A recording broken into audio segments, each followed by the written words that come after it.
What's up, Trent?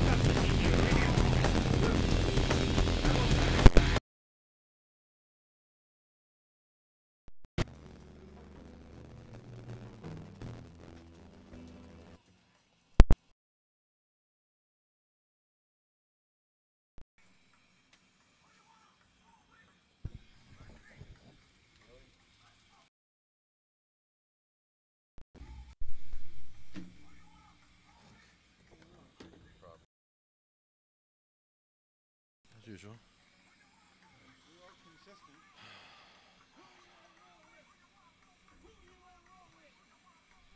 We are not broadcasting.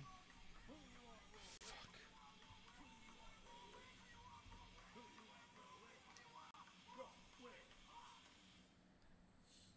Lefty, that's who. Come on, baby. Come on. Really? I'm not receiving anything here.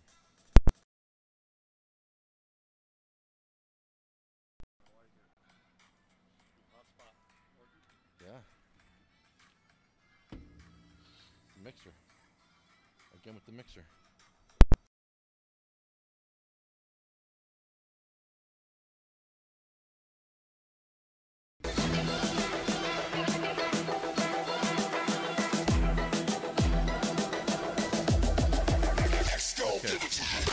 We're back on. Woo! Man, we are back live in Trenton. Back on a loud burst if you're wearing headphones.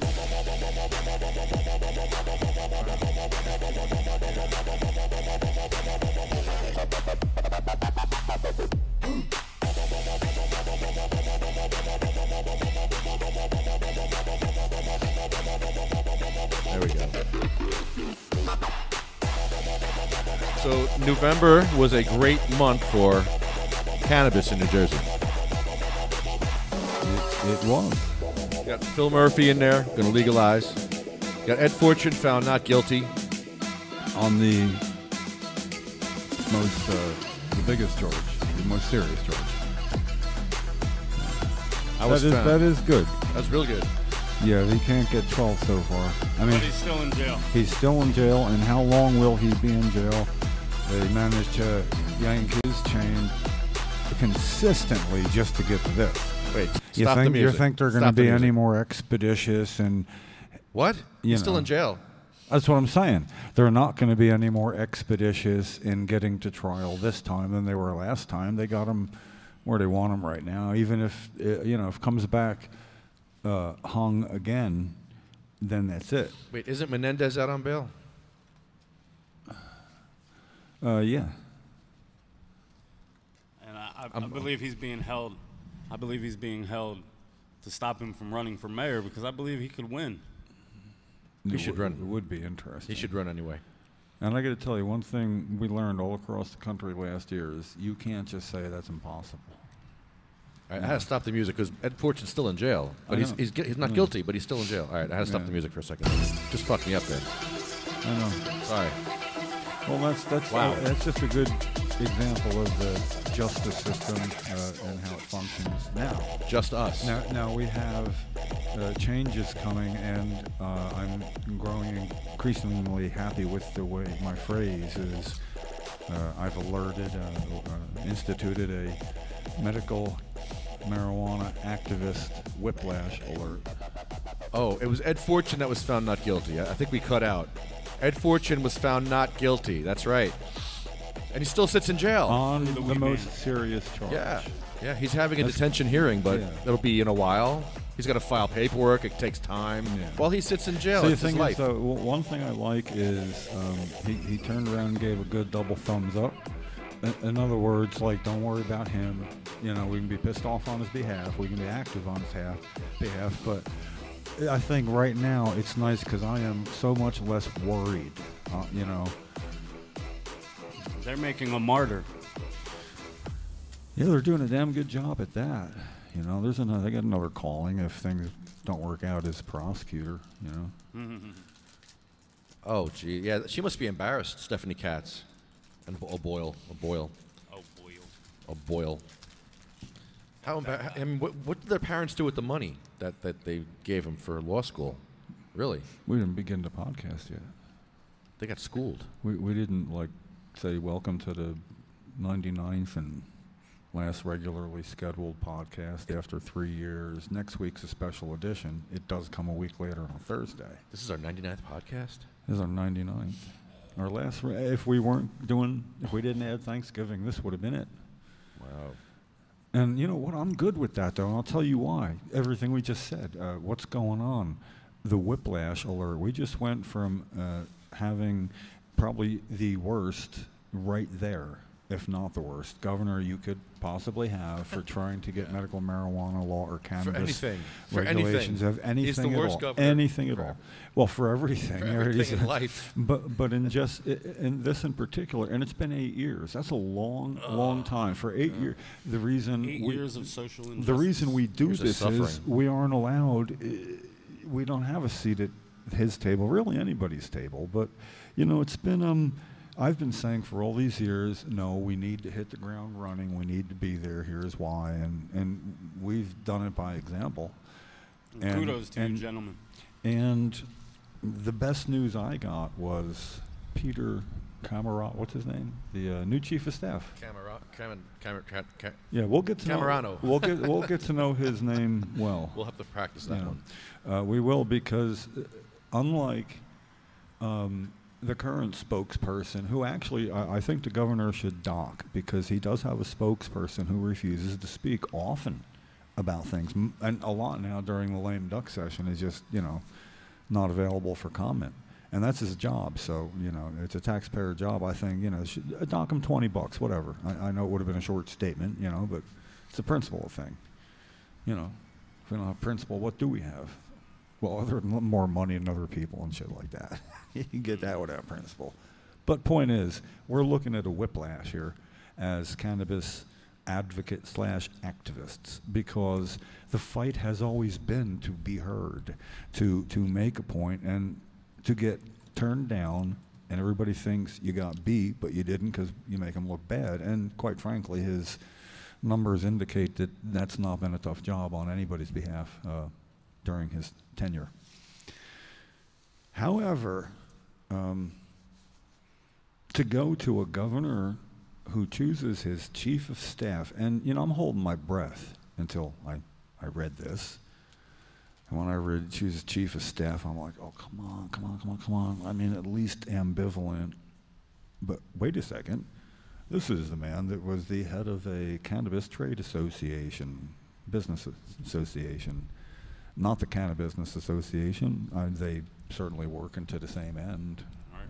We might want to clear that up between now and then, but the point is, his chief of staff, the one who the scheduler says, somebody from the coalition wanted to schedule a meeting, you know, it's not going to get laughed off. It could happen. And the reason is because people who are the suit and tie brigade recognize our viability as activists and our tenacity, keeping the issue right out front once a week, no matter what.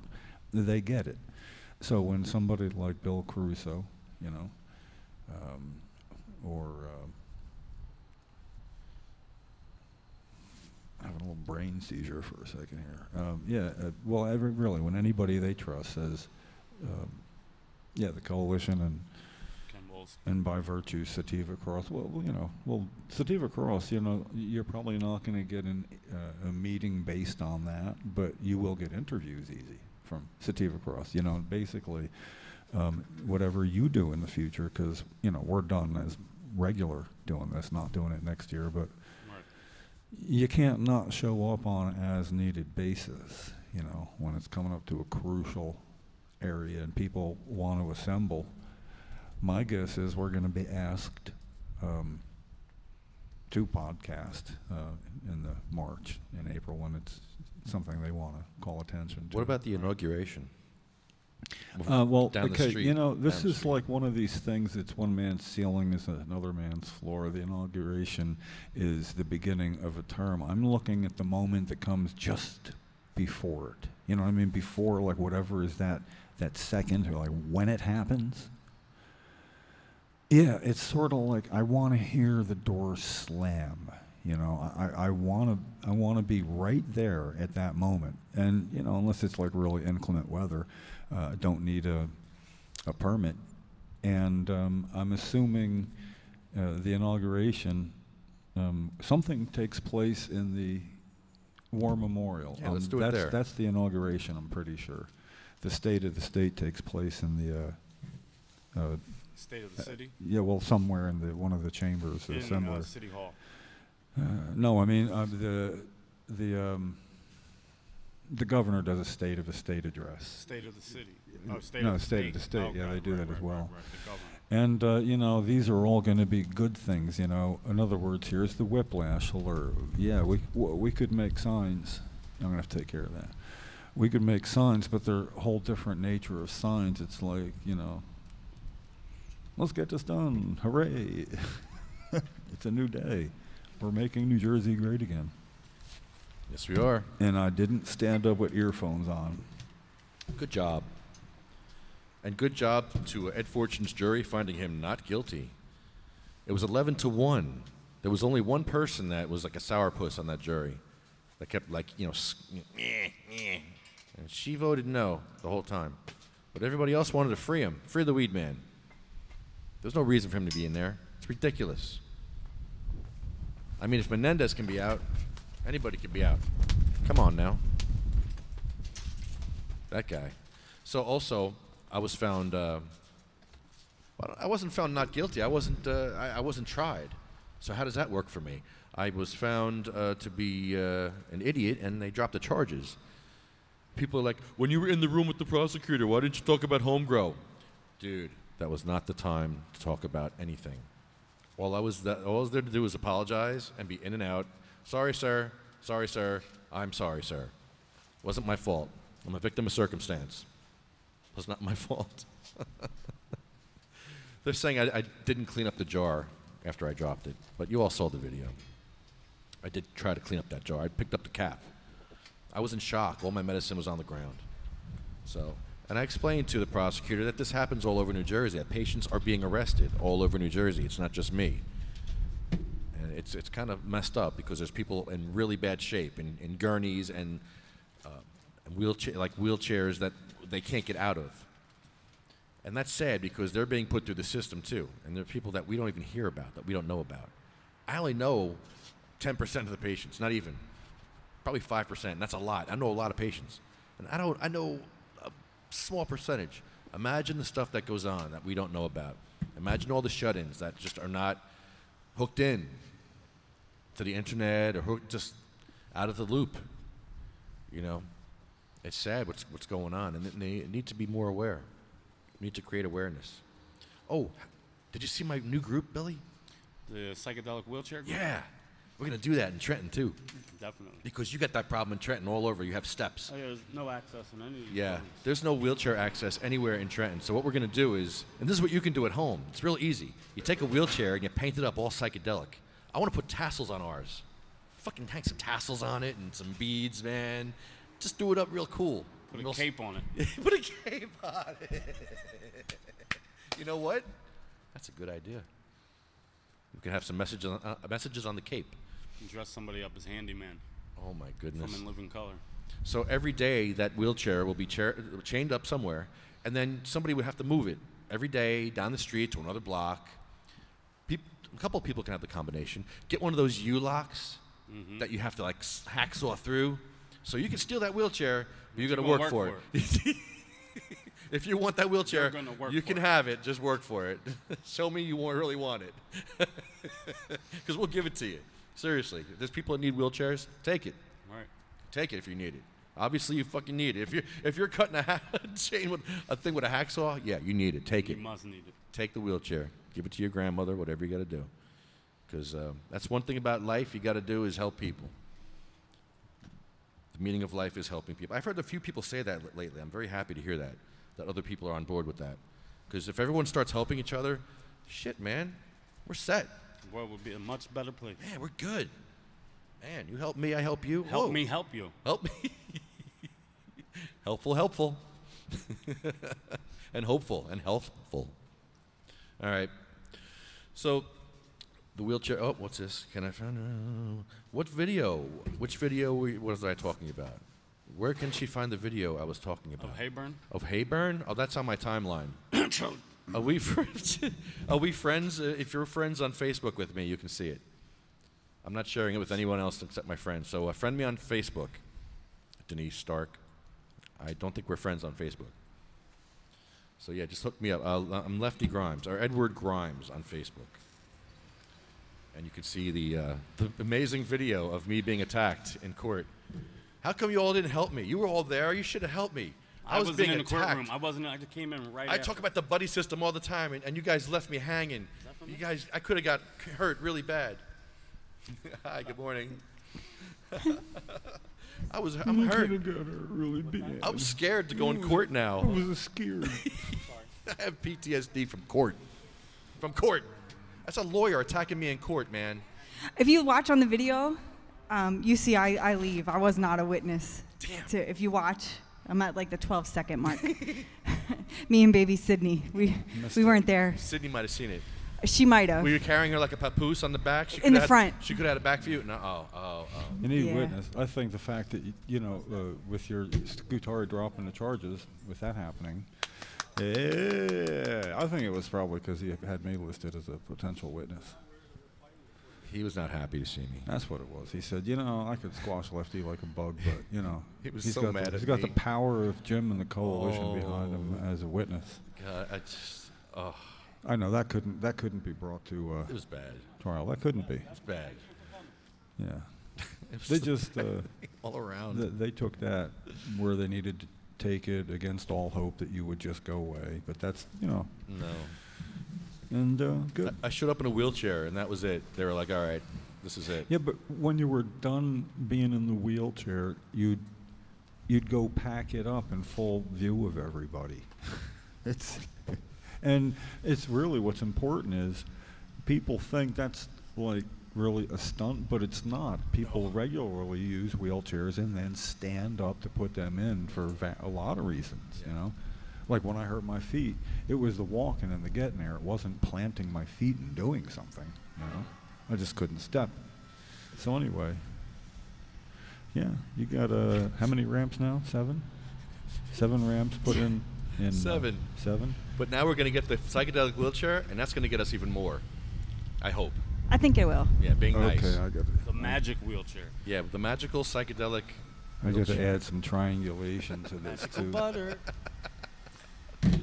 It's going to be fun because you're going to notice it right away. It's going to be this big, colorful thing. It's like, oh, look at that. Oh, what's that message say? Oh, it says, a step is a wall to me.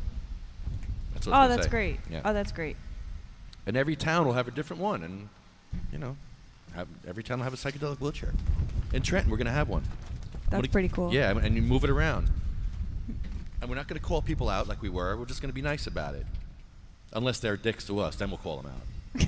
But we'll be nice to start. I mean, But Put some a holder with some pamphlets. You know what? That is such a good idea, Billy. Oh my God. What? All right, a pamphlet's about. And a comment box.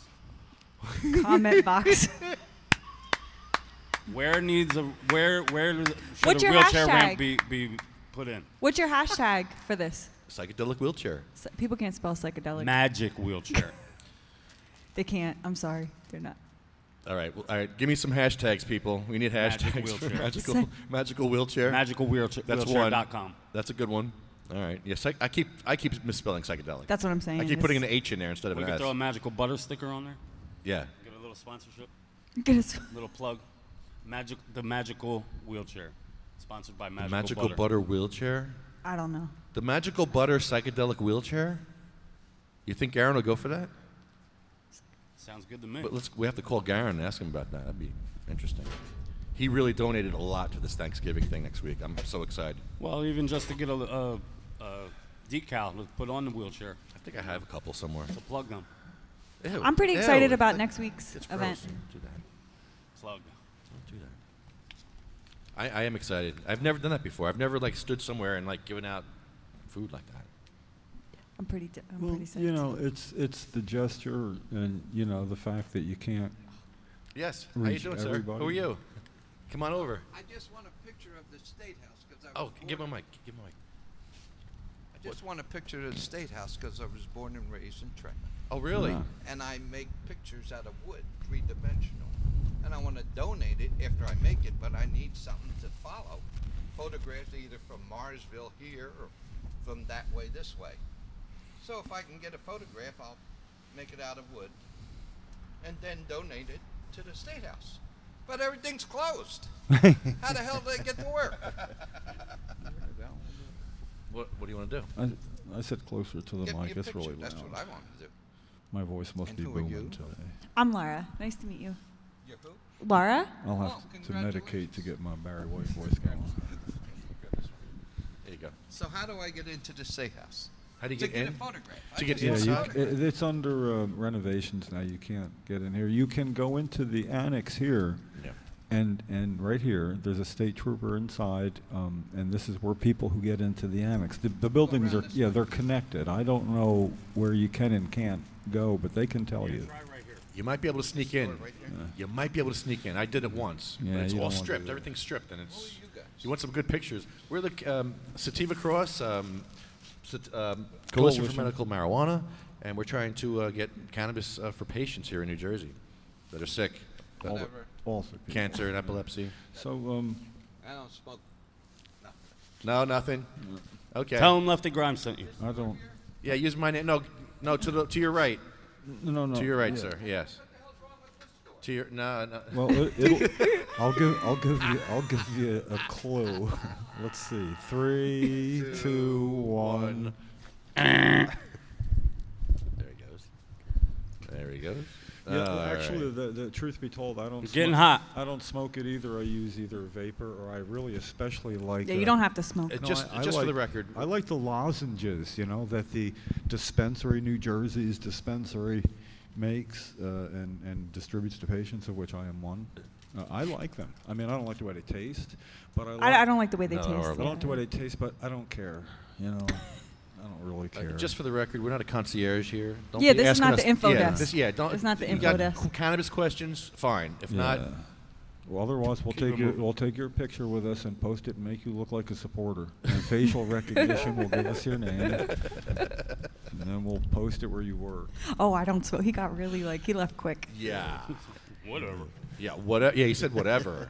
Well, I consider that a moral victory. That's That good. was as far You don't as care. it would go. That was dismissive, as if to say no, and I'm not going to say talk about no. Not I gonna thought talk. at first he was saying Doesn't- he wanted yeah. to donate something to us. That's what I yeah, thought he was yeah. going to do. Yeah. That Yeah. took a turn. It, Yeah, really. More whiplash with the activism here. there's all kinds. We'll feed him next week if he comes back. We will feed him. People like him definitely got to feed him. And well, anybody that would be here, it's going to be what it is, and we can keep the food from not being wasted, and we can We can find take a, it to the a soup home. kitchen. It's not going to be wasted. Yeah, Yeah, we can find a home for anything people can drop off, whether it's. I know there's. I'm going through a closet where there is. It's nice stuff. It's why it's still there. It's the kind of stuff that I look for if I go out, and quite frankly, I'll go places or you can buy used stuff that costs. It's like I got an incredible leather jacket one time for like, I don't know, it's like $30 or something. Oh yeah, we love thrifting. And it was well worn in. It's sort of like, I don't want a brand new. I would rather have it broken. You want that swag. I want it broken in, you know. So anyway, this is 99 podcasts now. 99. We would have been stopping here, but you see how bad that sounds like for a total 99? You know? 99. He's trying the third door. Yeah, I guess they should be open there. The second door didn't work? Yeah. What happened to the second door? It didn't work? He went. Yeah, there's Yeah. Okay, Let him- yeah, let him whatever. go. Whatever. Yeah. I would go down to the end of the block to where the actual governor's office is, you know, where I get the permits here every week for this podcast, the police permits that we take. So anyway. I was here the other day. I had to file a complaint against Ed's old lawyer for assault. Really? Yeah, going to court with him. Yeah. I'm suing him. And that was at the current trial. Yeah, look at my phone. He he's- cracked it. Look, he cracked my phone. See? I know who he is. He did. Look at it's cracked on it. Fat Spider to the fingers. top. You can't do that. And he hit my hand, the hand that I do. Stenosis My hand. stenosis hand, and I do other things with Yeah. this hand. Well, you know, and you know, it's not relative to any damage as much as you're not allowed to do that, and he knows that better than anybody. Yeah, in court. I mean, And he should be held to a higher standard. well, So what's your You want to see it? what's your end game I'm going to sue him for what? for Damages? probably $1 billion. wait, $1 billion. Don't lawyers take an oath of some sort? Oh, Billy. He should actually have to stop doing lawyerly things for a period of time. Yes, let's do that. Let's sanction him and disbar him. Oh, look. Well, not disbar, you know. All right. FCC. There we go. Yeah, let's disbar him. Can we do that? We don't need lawyers like him. All he did was screw Ed over. He gave Ed bad advice, didn't he? He works for the I don't know, prosecution. Yeah. Yeah, he's on the other side. Well, be that as it may, the issue is he did something he can't, and I'm curious to see where it's going to go, and I'm confident I'm going to get to find out if I live long enough. I always add that now. When you come 65, I don't assume next month he lived that long. That could wind down, too. He's a lawyer. Lawyers are good at pushing things back, pushing it back. Stall. But the thing is, they don't know that that's like a feeding frenzy for you. It does the opposite, you know. Helps you build momentum. I found out one thing about an animal that's already in my range and could absolutely do me in. A big dog of a friend of mine. And he wasn't like right there, and it might have started out at like 10 feet, and I took one step back and he took 2 steps forward, and now it was 8 feet. I took a step back and it made it 6 feet. So I'm doing the math. 3 steps back, it's getting closer. A, stay still. B, charge him. Yeah, better off.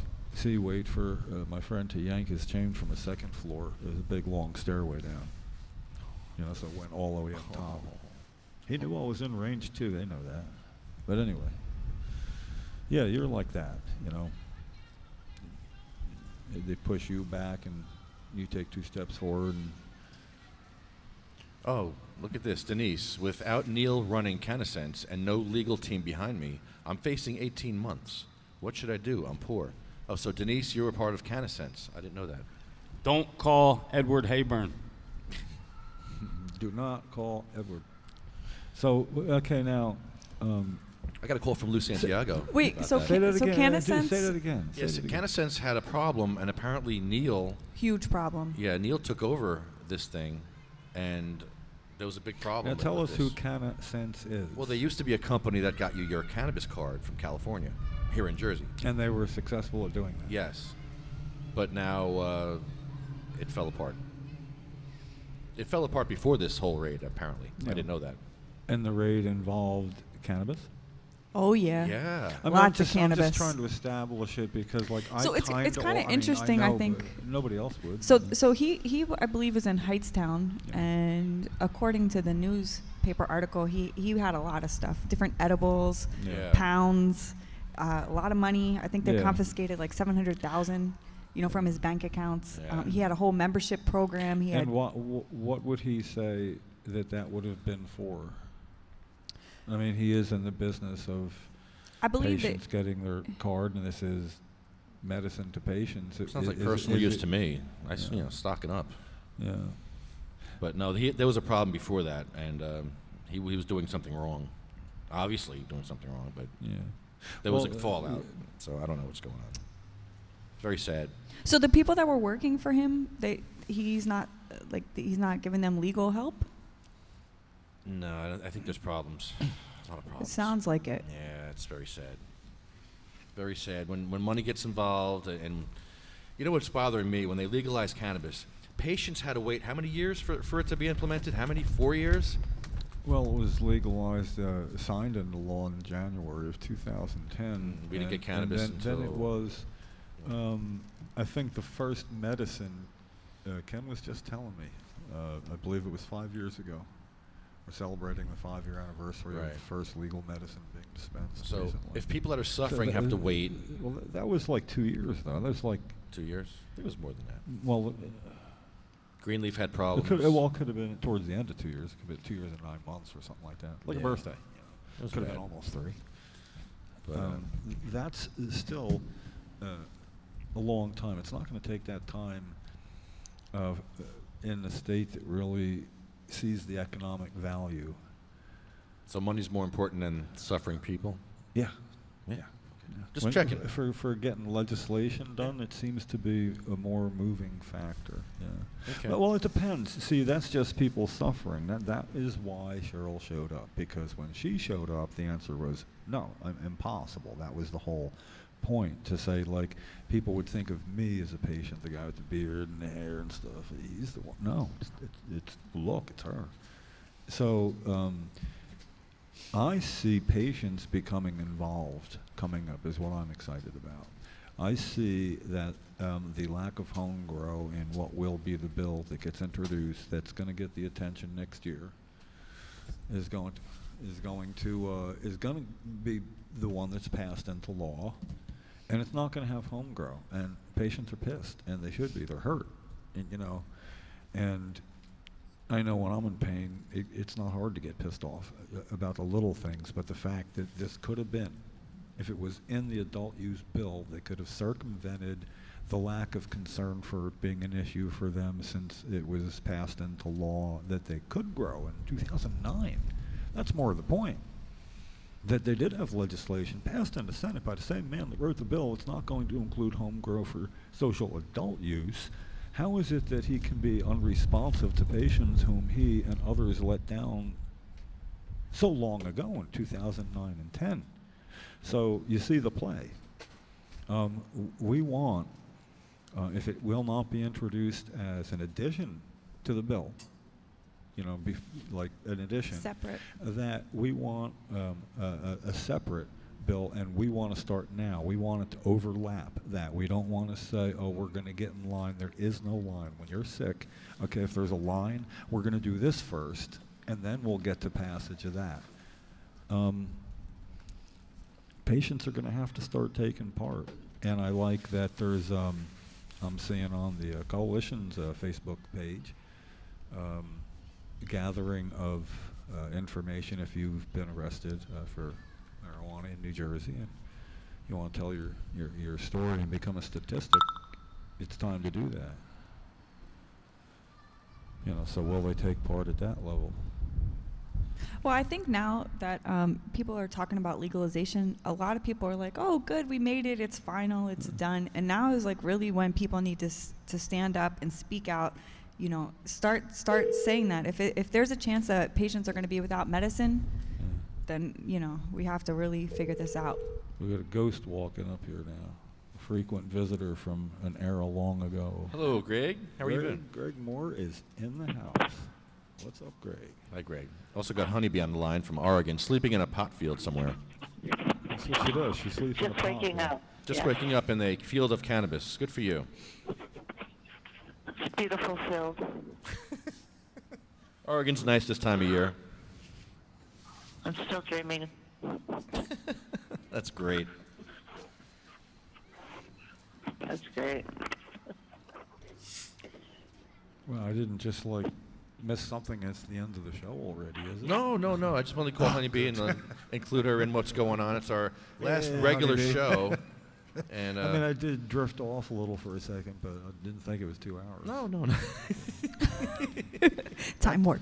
That did happen in an airport one time with three And we're done. Rice Krispie treats in an airport where I was ahead of schedule and had to wait. That'll do it. Yeah, 45 minutes passed, and at once I was happy because it was 45 minutes later, and scared because if I sat there with no expression on my face without moving for 45 minutes in an airport, that's like 3 ways that people want to know what you're doing, because well, something is strange, And so then I started trying to act normal, and you can't act normal. It's oh no, I just made 3 more things on a list of 10 things to watch for. I couldn't believe, somebody didn't question how that was possible. The chairs aren't very comfortable either. 3 Rice Krispie treats comfortable. Yeah. That was just me. See, that was my paranoia. I had 1 and 2 to go. But they smelled like, you could smell, if you know what to smell, didn't smell like the plant specifically. And 9/11 affected a lot of things. And It really did. And it affected my balls when it came to doing stuff like that. They took a hike. And that was my adjustment, Oh, man. 9/11 was bad. There's a lot of cancer from 9/11. My friend's house, who just burnt down on Avenue B, he had 9/11 cancer. And there's a school. There's a school on Ground Zero with 9/11 cancer. You see that? It's a high school or a grammar school. They all have cancer. Like 15 kids got friggin' cancer. It's horrible. Really? No way. Yeah. That's crazy. Well, we got clusters of MS in Jersey, like not Morristown, Middletown, where Chuck Kwiatkowski lives. There's multiple sclerosis clusters. It's crazy. Yeah. Well, I grew up near the cancer cluster of Ciba-Geigy, which was Tom's River Chemical before that, Tom's River, and and while it was a cluster, it wasn't like 23 kids or something. It was like 7 when it should have been 2.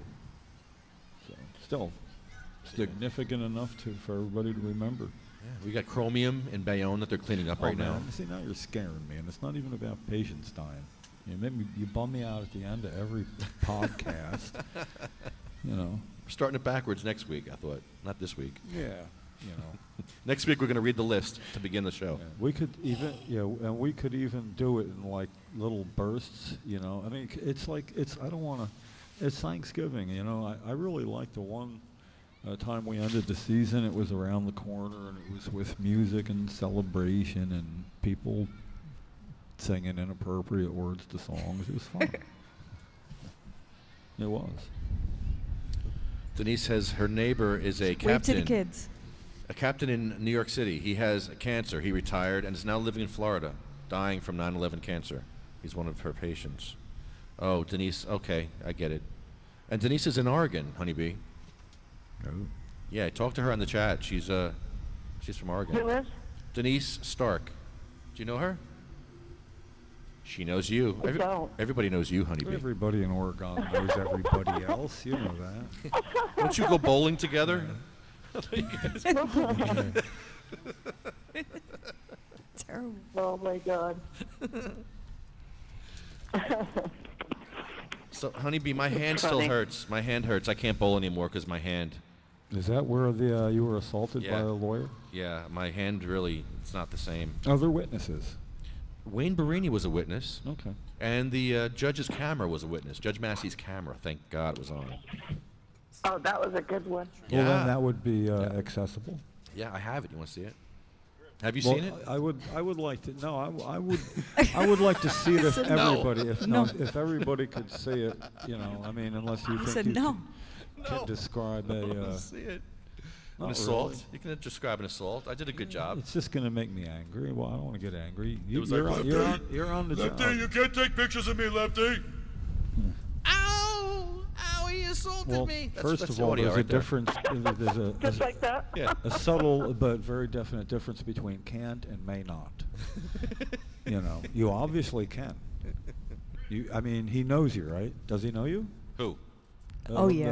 The lawyer, what's his name? He's well aware Oh, yeah, of he who knows Lefty me. is. Well, then he knows you obviously can take pictures of Yeah. him and pretty much anybody. No, he's going to the prosecutor and saying Yeah. that I'm not allowed to take pictures of him. Well, that doesn't seem to follow any statutory. No, my parameters were I can't take pictures of the jury, I couldn't take pictures of the judge, the prosecutors, just Ed Fortune. And They you did- knew that, and he didn't? It didn't say anything about selfies and taking a picture of Wayne. Yeah. Well, he didn't know the law then, are you saying? Lefty? No, he's an idiot. No, but he's going to, what is he Suing going me. to say? Allegedly. Okay, he didn't know the law. Maybe he thought that you couldn't, but you can, and you did know the law. However, him not knowing the law, ignorance of the Is law no excuse. is no excuse. It is no excuse. Wow. You see. I want to use that. Because That's great. We should do a tour. Basically, he is going to be put into a position to, in some way, shape, or form, say that. So the translation will be, ignorance is no excuse. Which, of course, you know, did you ever trademark that? Yeah, I did. Did you? Yeah. See that? Anybody else would have been no. You, it's hard to say. No, you really want to do that because anybody could just shut that down once you get started by, you know, doing whatever they wanted.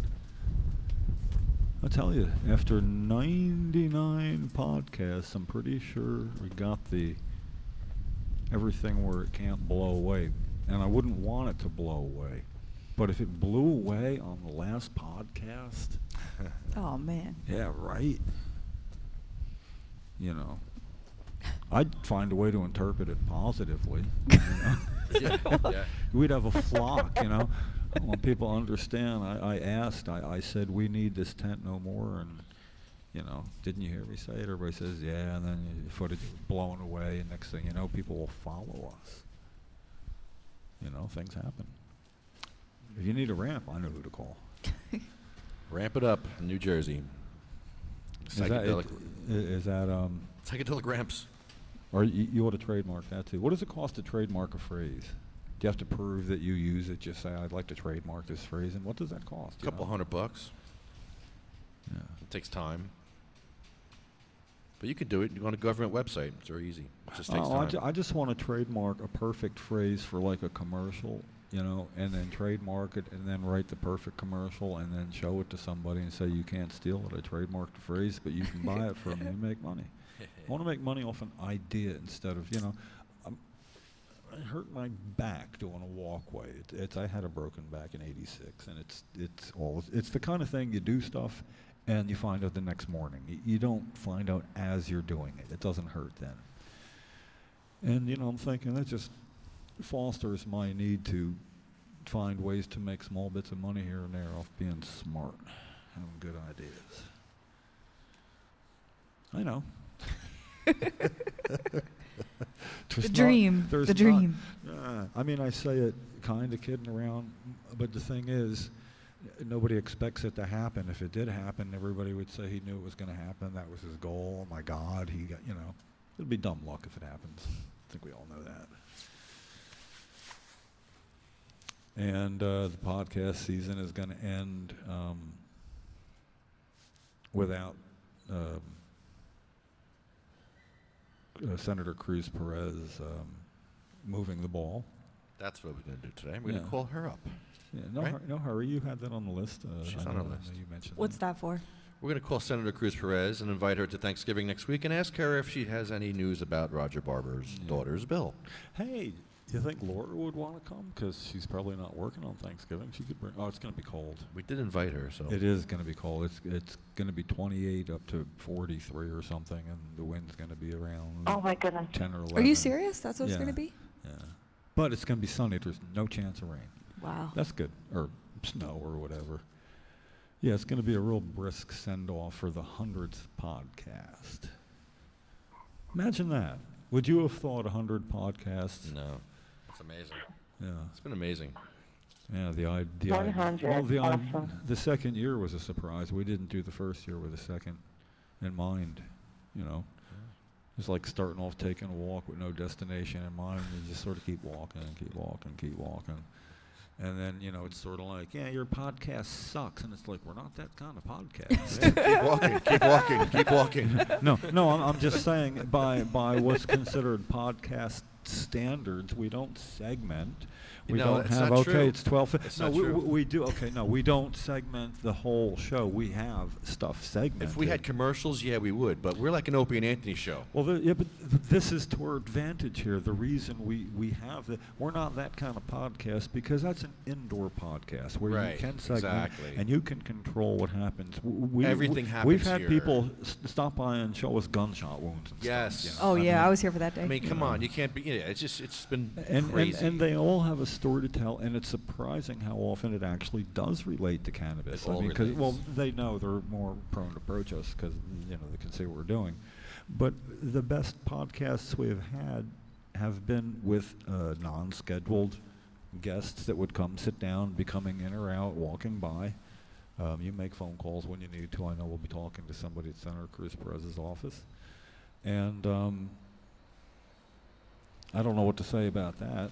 I'm pretty sad that this podcast is ending, though, guys. Yeah, I Like- am in a way too. But the deal is, here's the way it's supposed to work. There's a lot of people involved now for a lot of reasons. We have, bizarrely enough, a really good reputation with people in and around Trenton and people in the cannabis business.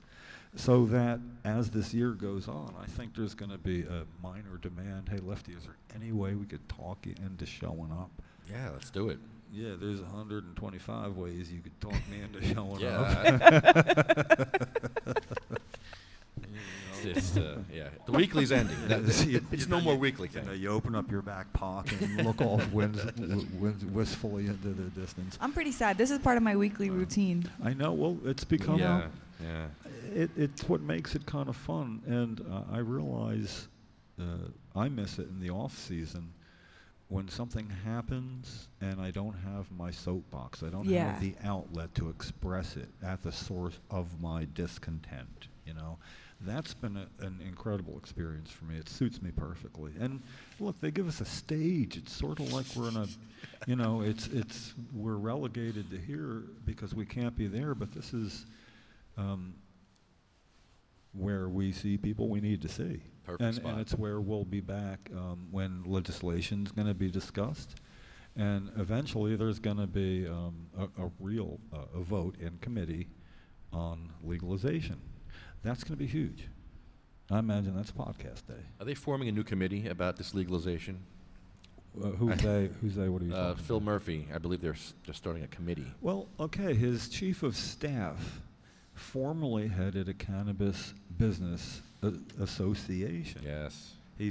That's what he had to lure him away from doing that. Lure him away. And say, would you be the second most powerful man in New Jersey, the chief of staff to the governor, who has both houses of the legislature to work with from the same party? This is an interesting time. And again, I got to say it because it's true.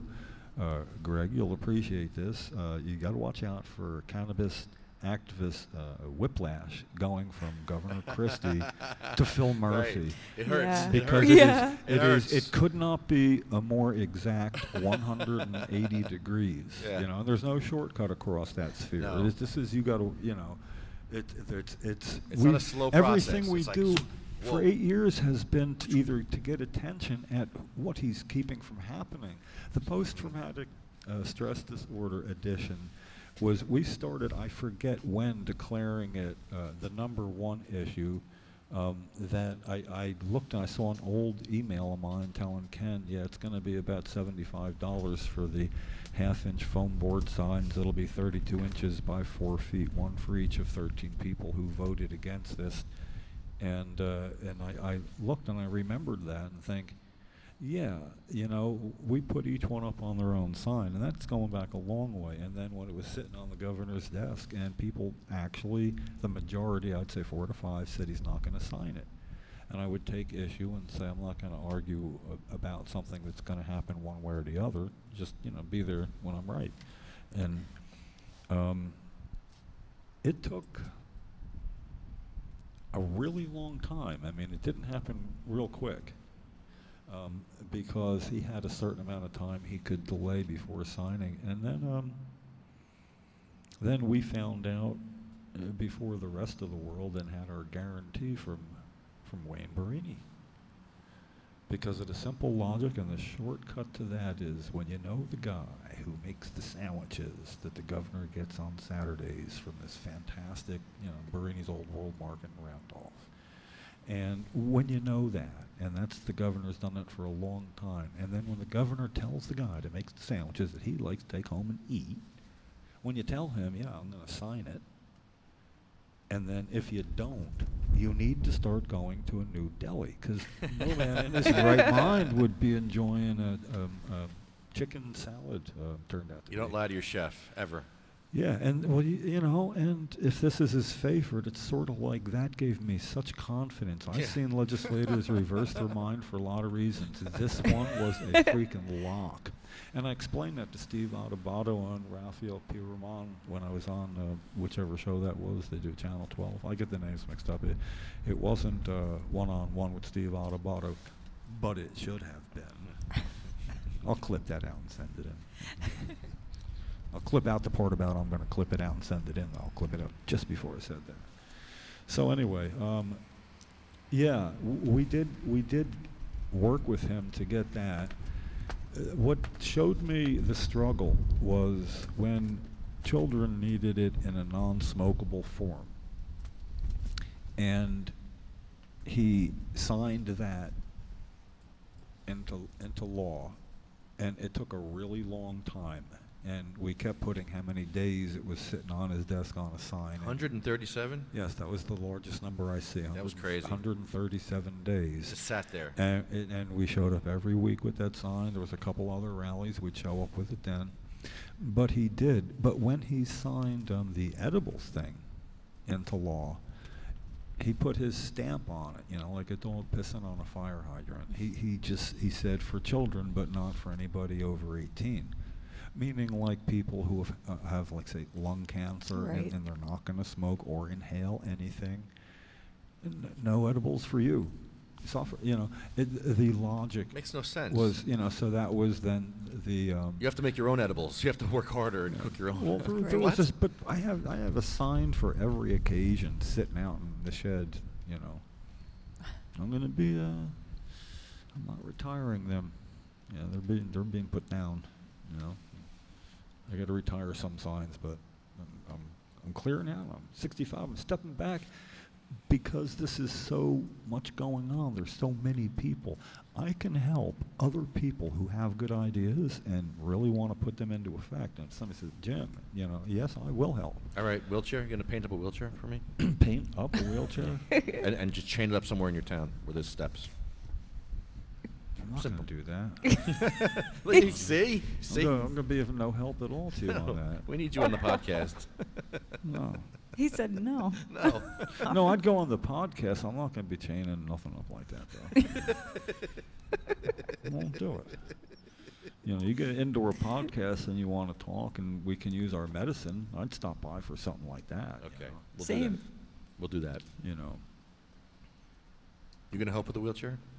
I'm not chaining anything up either. You're not going to chain anything I'm up already either? on the edge in the city of Trenton. You're on the edge? Yeah. I'm on the edge. I'm doing enough. So listen. I'm doing enough. We got a mayor election coming up that I'm trying, One week from today, we got our last thing, our Thanksgiving thing, and all along I'm the kind of, okay, when it hits that last week, it's like we have the bases sort of covered, but it's in a non-coordinated way, and basically, if we just sat down, not here on the podcast, I mean, even as we're picking up, it's in, okay, step by step. Right off, I need to find out if there's somebody that can lend me a card table, a table like this. We need more table space. Definitely need more tables. And as far as like, it's going to be cold and all, I'm looking right now and I'm seeing it's like sunny out there. So I don't know we don't know how things are going to work out. That's the beauty of being us. That's what I'm saying. We're not that kind of podcast. Yes. right. We suck when it comes to regular how everybody else does podcasts. We're different. But that's because we're out here and they're generally in there or somewhere where it's just kind of easier. Yeah. And that's good. But see, then you have to be good. You got to cut from here to there. You got to have something queued That's up, ready right. to go, you know. Where's your commercials? And you got to have usually somebody who acts as a producer sitting, you know, where he'll lean in and say something into the microphone, but you can see his fingers are working up a storm and he's sending texts and stuff like that, setting up, you know, what's going on and to get somebody on the phone. And, you know, I wouldn't mind doing that, but everybody does that. This was the fun part, being outdoors. And like you were saying, Laura, people over the years did make it part of what they do, those who could come regular. Oh yeah, I mean, I used to stand back and listen to you guys and learn and learn and learn, and then until I finally sat at the table. That was, you know. So this podcast is a huge reason that I'm an activist today. You know, and I know a lot of other people feel that way as well. Well, there's one. I am the one who looks for the alternate plan C, D, and E. Everybody's got a plan A, plan B. You know, it's a binary system. I like to go a little bit further than that sometimes, and I ask myself realistically, okay, what would get you back to do something regular next year? And it would take so much. It would take something, one, really important that I thought we could have an effect on, and it could be on a limited basis, you know.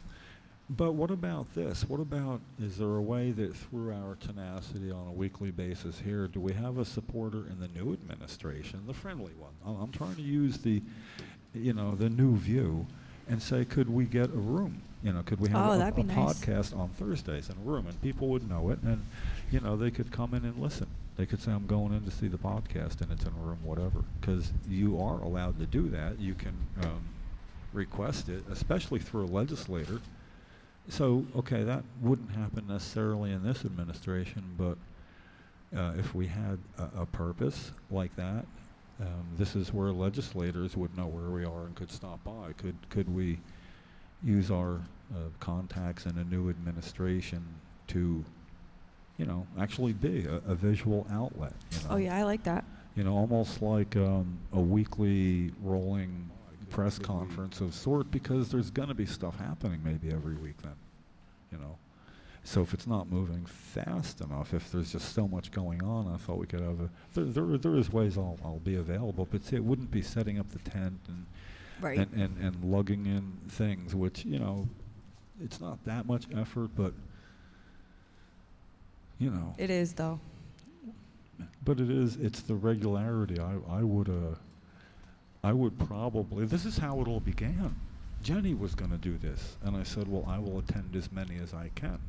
And depending on what I'm doing, and, you know, my feet were way more hurt then. I didn't have a lot of work options. So I said, yeah, I'll attend. And then 9 episodes in, she moved to Colorado, which was great. Wow. And then, but that left me just kind of playing it out, you know. Ghost. What's going on? We, so, you know, that, Now this is where we would do a commercial. I would go like this. I go 5, 4, 3, and then you go to break. Yeah. And then we go, hey, this is brought to you by Magical Butter. See, that's a spot. That's how you do it. Magical Butter. You want to practice that? You want to practice doing that? No, what for? It's the last podcast. Yeah, let's do it. Let's do it right. So I'll give you a 5. Oh, you're saying after 98 we want to get it right one time. Let's do it right this last time. Let's do it right. We'll have some archive footage. This podcast is brought to you by Magical Butter. It has been all year. All years. Ready? No, wait. No. Wait, how do we do I it? don't sing crap, man. You know, I don't know the song. Well, Lefty made it up. Yeah. I love this song. It is catchy. It's really good. It's really old, too. All right, this is it. What is it? It's Tommy Dorsey. Tommy It's called Dorsey. Magical Butter makes your recipes better. Better. Magical Butter makes your recipes better. So much better. Brownies, cookies, smoothies, sauces, soups, veggies, candies, salad dressings for your tossed salad, Grizz. Is that all? And no, Jim, don't do tossed salad. Tossed salad's great. It's nice lemon butter. Alcohol, glycerin, coconut oil, olive oil, Yummy. avocado, sunflower, grapeseed, peanut, much more. Yum, Much yum, more. yum, yum, Much yum, more. yum, yum, yum. Comes with the love glove. The love glove. With the love glove. And you know, Everyone needs a love glove. you can't stain it. It can't be stained. No. That's the old Christopher Walken sort of thing. It can't be stained. Stainless steel. You can't do it. It's computerized. Yeah, He needs stainless more steel. It's cowbell. unstainable. Is it hard to use? No, it's easy as could be. 2 buttons. Two buttons. Right. 2 buttons. 1-800-424-334. 1-800-424-334. Get your Magical Butter machine from magicalbutter.com. There's a 420 in there, Yummy. isn't there? Listen to that phone number, 1-800-420. Right? 1-800-424-334. Magical Butter. How do you like your salad? Tossed? No, man. Yummy. Not unless I watch it. Get tossed. Oh my goodness. Now I'm starving. Grizz is just figuring out, I think I know what he's talking about. Yummy. Nice arugula. Arugula. Yeah, I'm not okay. I haven't taken part in that discussion in its 99 episodes, and I'm not. Well, I was just kidding. Oh my I like my salad healthy. Well, it is, Yeah. in Australia, it's probably called something else, So there you go. You got your spot now. Magicalbutter.com. Okay. So now we're like regular radio podcast. That was great. And apparently, you can get botanical butter in 2 hours, oil in 1. Yeah. And it must be fun because on the box there's an exclamation point It after looks each. like fun. It looks like fun. You know, the thing is, the serious nature of a magical butter machine is I haven't heard people say, here's why I don't like it. I mean, it works. It does what people expect it to do. It has a really good track record. We gave away 18 machines to 18 sick patients, and it's helped all of them. And that was, we were allowed to do that by the generosity of Karen Angel and the magical butter people across the board. I'm sorry, Chad died. Let's Yummy. not forget Chad. Okay. We gave him a machine, but he didn't make it. Just saying. Well, 1 out of 18. That beats the program's odds. And Roger had a machine too. Does that count? Yeah. That counts. Yeah, he had a machine for his daughter. Yummy. It does make yummy stuff. It really does. That's a lot. That's a lot of. That's a lot in a monetary value that people didn't have to spend on those 18 machines. That was they got to spend that on what they needed to put into the machine. And in some cases, had a little help getting that. I understand. Can't tell you who, can't tell you how, can't tell you where, can't tell you when. I can tell you why.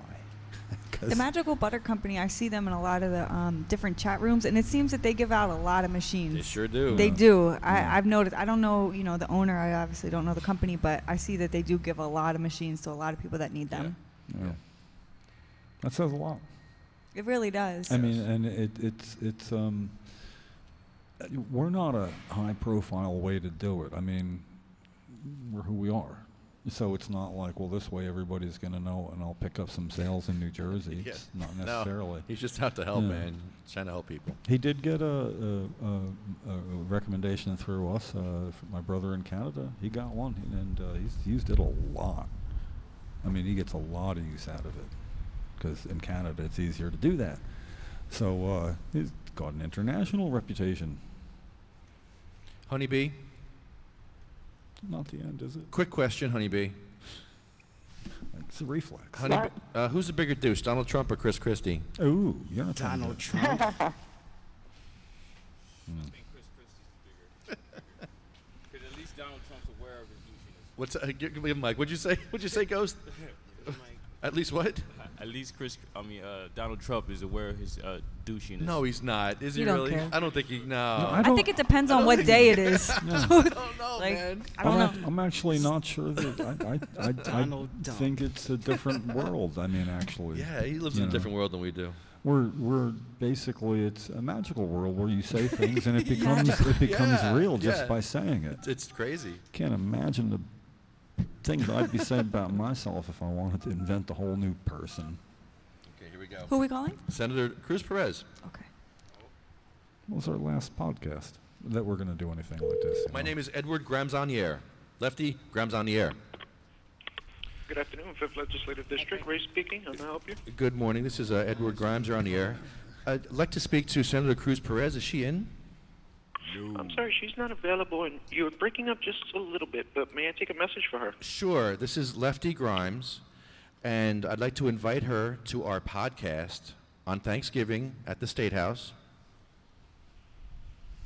We've already invited her through Alexis, but I just want to make sure that she knows about it. And it's actually at the annex. At the annex, yes. Okay, police permitted final and 100th podcast that we've done here, and Senator's been good enough to be a friend to our issue, which is medical marijuana. And there's just one stone left unturned before we're done. Right. And we have Thanksgiving dinner. We're going to be feeding anybody. I'm sorry. I'm sorry, Mr. Grimes. I'm sorry. I can barely understand what you're saying. It seems we have a bad connection. May I have a phone number for you? Sure. It's 908 616 0682. Let me make sure I heard you correct. I have 908 616 0682. Yes, that's correct. Okay. And your name is Mr. Grimes? Yeah, I just want to invite her to our podcast and see if there's any news about Roger Barber's bill, the bill to get Jennie her medicine in school. I don't know the bill number. Jim just left. Okay, medicine in school. Okay, and you said this was it? You said a podcast? Did I hear you correctly? Yes, we're doing a podcast right outside the annex right now. Okay. Well, I can certainly have forward the message to her and have her return your call. Is there anything else that I can add in here? I apologize. All I got was podcast on Thanksgiving regarding the bill on medicines in school. Yeah, at 11 o'clock, and we're giving away food. We're giving away dinners and clothing to the people of Trenton on Thanksgiving. And we'd like to know if she'd want to donate any money to that also, or donate canned goods or clothing or anything like that. I see. Donations. Okay. I will certainly forward the message and let her know so she can give you a call back. Okay, great. Thank you so much. What was your name again, Lou? My name is Ray. Ray. Okay, Martinez. Ray. Yes. Ray, thank you so much, Ray. Appreciate it. You're welcome. Okay. I hope you have a great day. You too. Bye-bye.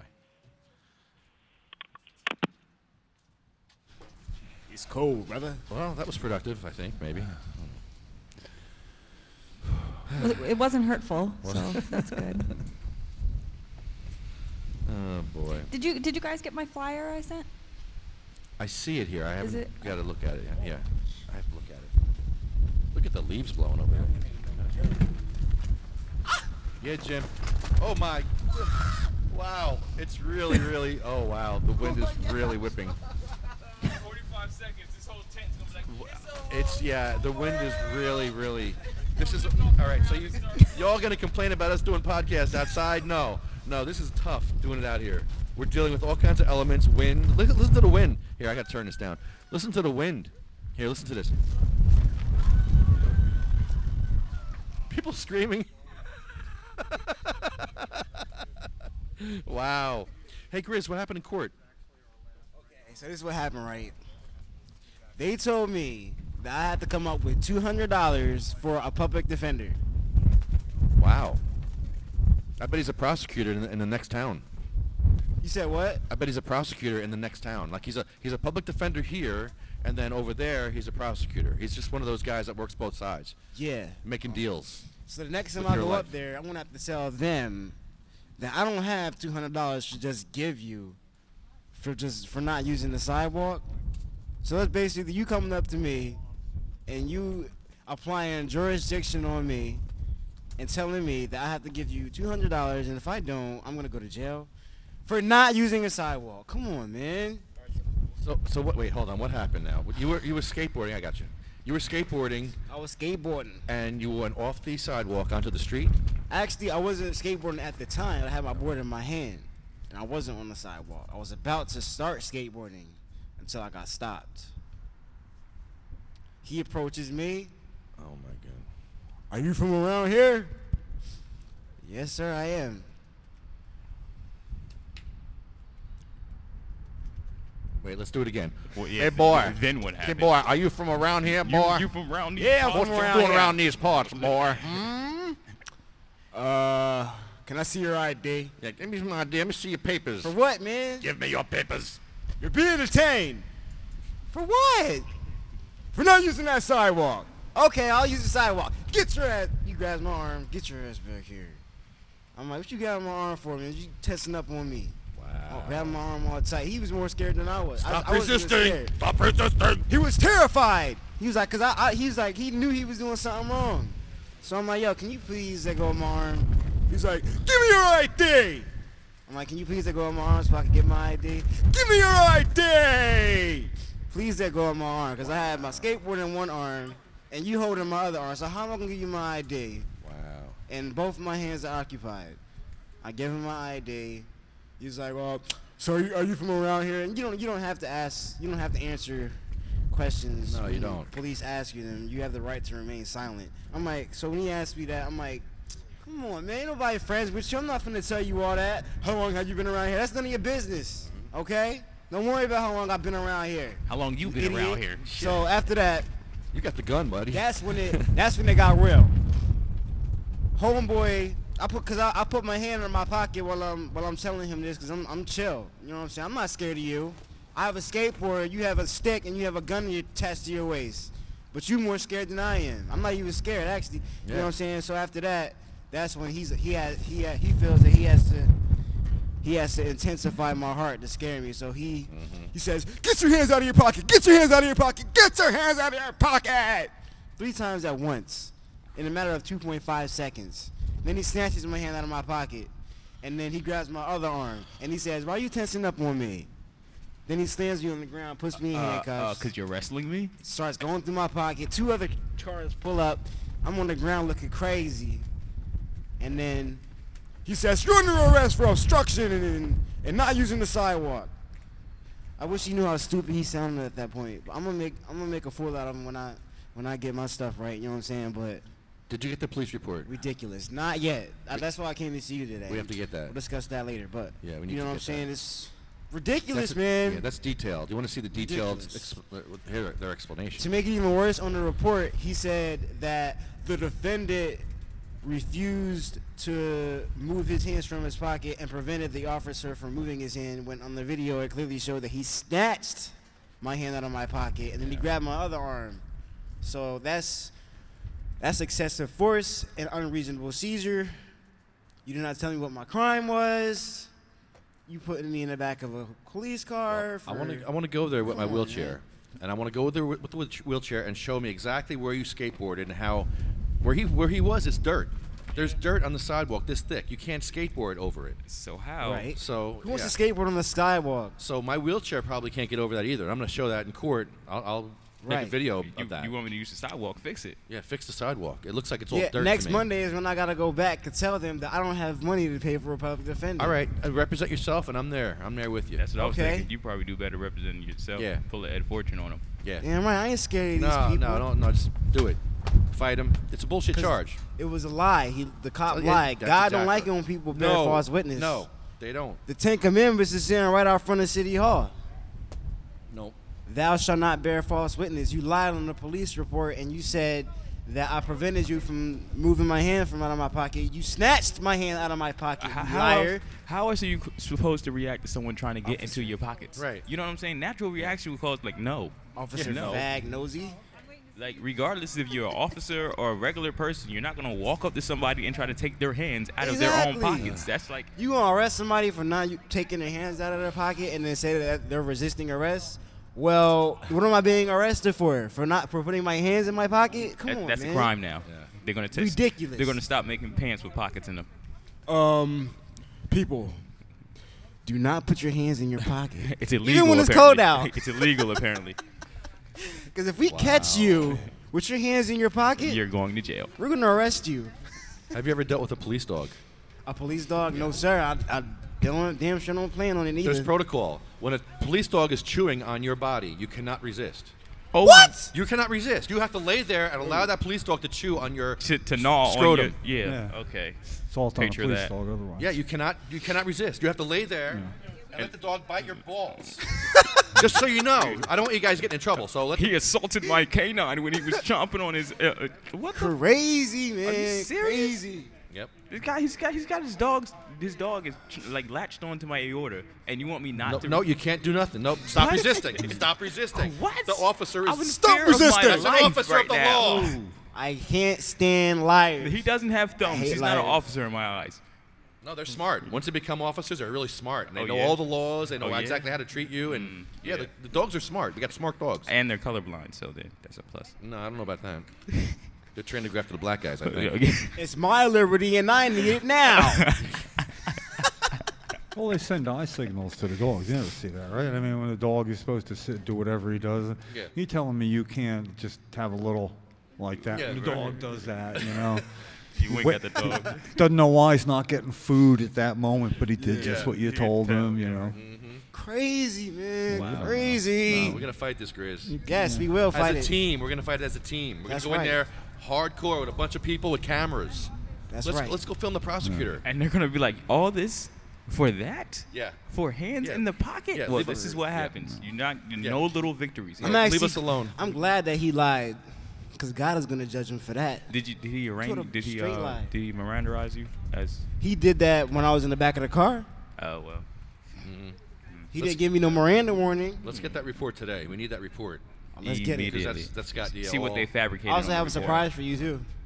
Really? It's in my book bag. Oh. As if there were zombies. Yeah. All right, let's keep that under wraps. Yep. That's good. That's good. Oh yeah.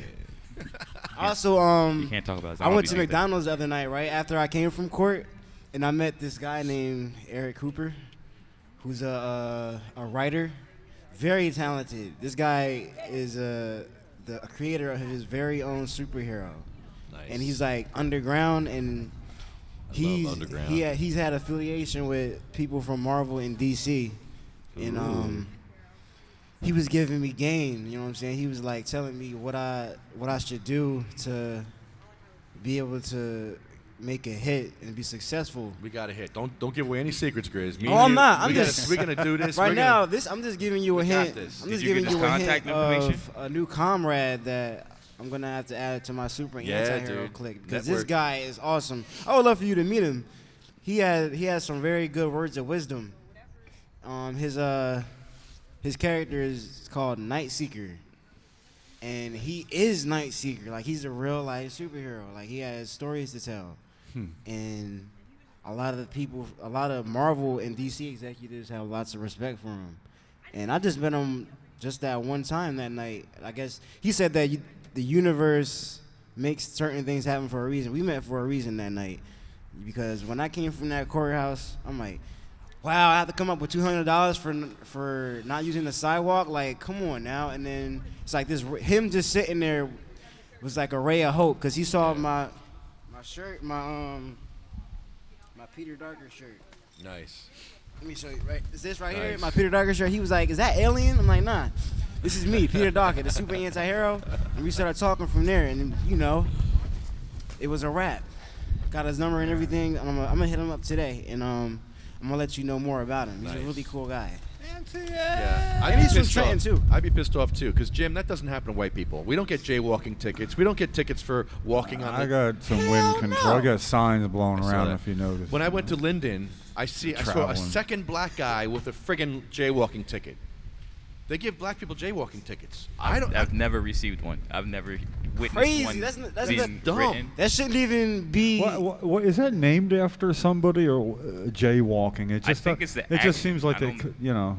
Look it up. What's that all about? That shouldn't even be. There's a stand for something like jerk off jerk off walking or whatever.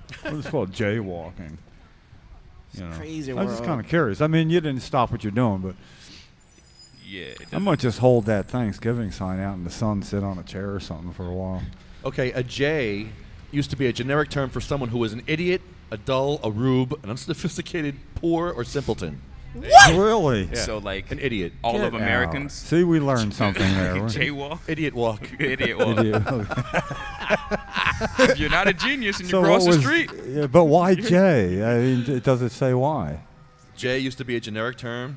That's it. Really? In what year? Like the 1800s? J. I've never heard anybody refer to anybody as a J. Oh, he's a J. What? And then after all these years, it became known for a joint. You know, I mean, really, it's probably second most popular use in history. Right.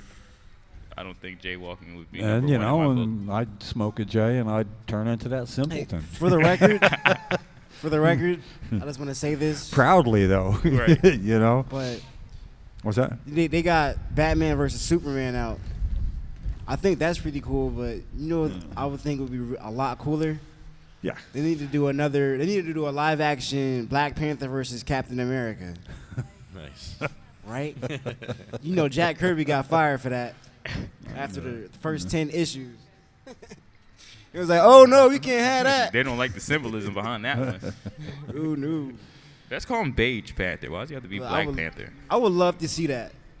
Black Panther versus Captain America, live action film in movie theaters. That's something I would pay to go see. And I don't care about. Why don't you bring it up to Marvel? You got the Well, connects the, now. the fact is, actually, I can make that. I can make my own. You're saying you would pay to see it. You're not the only one. That's someone the, would that's pay the key you to point draw right it. there, I would do that. When everything, I would do that. That's how you can get you $200 for that public I'm gonna do it defender. anyway. And I'm gonna keep it for myself, so I won't have to worry about getting sued for copyright infringement. Or just name it, like slightly change the names, like almost Black Panther, so he can be like, he can be like multicultural Black Panther. Yeah, I'm gonna do that. There we go. Indian Panther versus Captain Canada. There we go. There we go. Captain Canada. He can have a maple leaf on his uniform. Is there any danger here, eh? Well, it's a good alliteration, though, Captain Canada. You know. And it rolls right off your tongue. Yeah, right. It's smooth. There you go. And with 16% of that idea when it gets published. Yeah, I don't really care about a Batman versus Superman. Yeah, the short version of Captain Canada would be the C-A-C-A, but that's like caca. That means something else entirely. Yeah, you know? it definitely does. Caca. Captain Caca. I'll tell you. You got any more topics left? Well, here we go. A jaywalker was a curse word. People kept running in and out of traffic and dying. So the government came up with the name jaywalker. They made people feel like idiots because of this terminology. And people stopped walking into traffic because they felt like idiots. Well, so it wasn't like getting hit and run over that did it. Yeah, It was the opinion of other people as to your character. Getting hit by a moving vehicle didn't alter anything. No. Oh, they're calling me jaywalker. Don't stay on the sidewalk. You don't see that car? I think that's like thinning out the gene pool, though. I mean, if you know. Jays are idiots, so just so you know. Well, let's bring that back. Let's start using that again. Jays? Jays. Well, I gotta change let's Jason's name let's in my smoke phone. an A. Yeah. Let's smoke a J. So you gotta like stop with stuff like that. Let's smoke a J for jaywalking. Jaywalkers Anonymous. This wind is like daring me to get a good picture. This of it wind trying is to tear tearing this me up. apart. This is like. This wind is saying, go get you a bigger coat, I'm yo. pretty Listen, sure we I got got it layers where it's on. not going I know what anywhere. month it is. You can catch me out here. I got like 3 thermals on. Well, next week is going to be like real 4 cold. Thanksgiving Yeah. can be cold. I got coats for next week. Hopefully it will be cold. Oh my goodness. But There's see, Christy. I'm like Uh-oh. looking out in the Somebody get him a donut. at the sunlight, and I'm thinking that's going to look real good next week. Get him a donut. You want a podcast over there next week? I don't know. You know, it depends. Will they See, let the us? reason this isn't blowing away right now is because we're hooked to this railing. Other than yeah. that, I know. yeah, keeping all 4 still without a railing for 2 of them, that's never going to happen if Right. it's windy. This wind got me blown away. Yeah. It's going to rain next week a little bit, too. No, it's not going to. Oh, it's not? Nah. All right, let me my check that, too. It's looking pretty good for us. Oh, good. Yeah. All right. We'll Just check. going to be cold, though. It's not going to get out of the low 40s, and somewhere during the day it's going to be 28. Ow. Yeah. What? So it's- On Thanksgiving? Yeah. Yeah. I think we should be in the sun. Well, you know what we could do? Yes, we should. We could Too much shade. do this from your vehicle, I guess. You know, we could just like sit in cars. I don't know. The you know? Thanksgiving hot box edition? I don't know what, I don't like know. that. We just got to get past it being, it's going to, I think we should do it over there. No shade. Well, ask forgiveness. We'll just ask forgiveness. No, I don't really care. In the It's grass. last podcast. In the anyway. grass. What are they going to say? Go home. Well, again, with it's the tent top. That's not going to work. It's really not. And we can't block the sidewalk, can we? No. Didn't think so. No. Because I was thinking we could hook up to those parking meters and be A-okay. No, can't do that. So no tent. Well, we don't have to have a tent top out there. The whole point is being the sun. Let's get a tent top and be in the shade in the sun. Yeah. It's counterproductive. Yeah, we want the sun. Yeah, so I'm just saying, without setting that up, I wouldn't mind putting the tables out there, sitting down at the table out there, run the cords out there, and being in the sun out by the road. Yeah, let's do that. Let's do that. We got enough cords to run from here over. And we won't really have to explain ourselves to anybody who's outside, because it's going to be cold. They're not going to give a damn. It's not uncalled for on Thanksgiving. That's why we always quit the Thursday before Thanksgiving. This is the bitch slap for us. So that's why you should have quit. You ever been now so I know cold? why we never do this. You ever been so cold That you reminds started me. shivering? I'll tell you though, I'd trade that for the fact that you realize how little we got rained on this year compared to other years. We got rained on regularly at times. And like clockwork. Oh man. You ever been so cold you started shivering? Oh yeah. You need some thicker jeans, Grizzy. I don't know what to tell you. Sure do. Yeah. Skinny ass. Skinny ass jeans. Came out like this. Oh, now you Well, regret not actually, looking at the Weather Channel. if we're out there as well, it's November, right? Fellow patient, Like it's supposed to be cold right now. we're allowed to use medication right there. Yes. I feel like dressing for June today. Get on my skateboard. Well, we will be we will be observed by the state police are on full duty down where they have all the cameras and the bank of cameras, so they will be able to see us. They'll be okay. Yeah, well, it'll be okay because they know that we medicate. It's just, it's the normal low pass, and it's a matter of, no, I wasn't. I wasn't.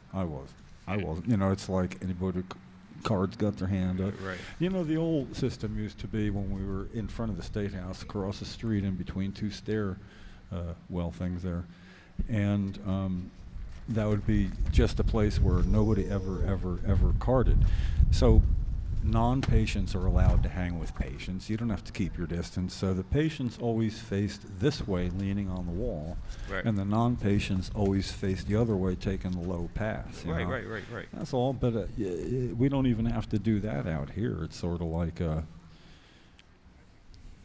think they probably figured. I'm trying to remember. I think because it's the same bank of cameras that when I watched the bank of cameras when they had it, whenever I get the permits, and the view always seemed to be this way and from the end, like out there. Right. But like right now, this is like there's absolutely no visibility camera right here. Right. We could be passing a dude right now. So I was thinking Thanksgiving that would have been cool, but not, the trade-off for being in the sun's probably going to be a good thing. Yes. It's not like we have a template for Thanksgiving. We've never done that. Nope. But there will be food from Barini's Old World Market. I mean, this is from the governor's favorite establishment to buy food at. Oh, let's invite the governor. Why invite not? the governor. Yeah, let's invite the governor. Hold Call on. him. Yeah, let's do that. Call him. Well, just the message is that. Hello, Governor. Did we get in contact with the new? Well, it's from his favorite place, a deli. Right. We'll call it a deli. It's really Old World Market, and apparently fantastic. Holy shit. Yeah, that's incentive. That is great incentive. Yeah, but the thing is that this is that the governor really should get the message because this is from his favorite eating establishment. It's in Randolph, right next to Mendon. Hold on, I'm looking for his number here. I used to have his number. Here we go. It's for leaving they'll take a message. You just got to keep it like really short and realize that the last time you did this, she got like 3 words down. You had to read it back. She wasn't too bad, actually. I'm hungry.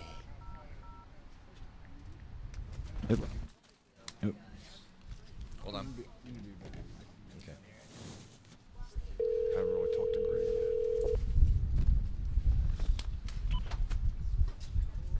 Governor's office.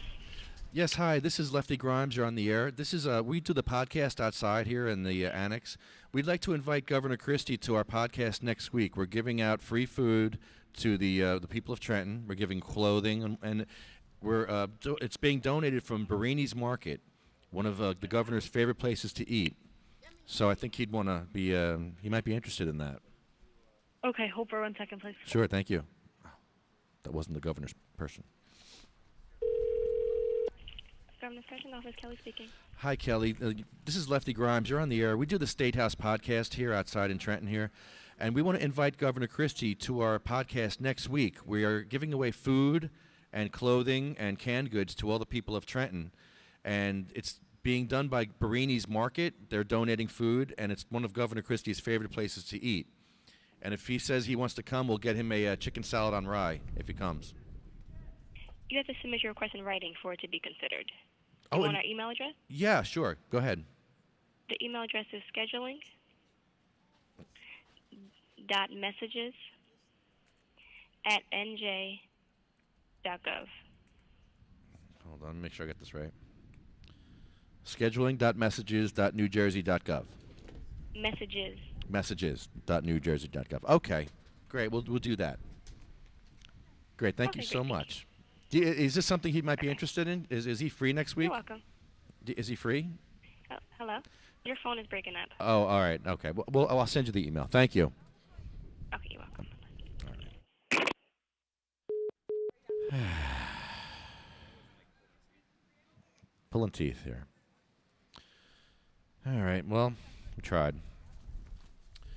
I mean, Governor Christie is a lame duck now, so he really it shouldn't matter if he sits at our table or not. Hey, what's up, Rich? How are you doing, buddy? I haven't seen you in ages. Yeah. How you been, man? Good, how are you? Oh, I'm hanging in there. Did they put a smoking area here for everybody? Yeah, grab a mic. What do you want, a smoking area? What? Why? You want to smoke weed? Oh, no, never. No, never. We have our smoking areas right over yonder. Don't do that. Right where that shadow is. You see where the shadow ends? That's our demarcation line right there. All right, cool. You can smoke cannabis right there because you're a patient. Yeah. Yeah. You got your card. You got your jar.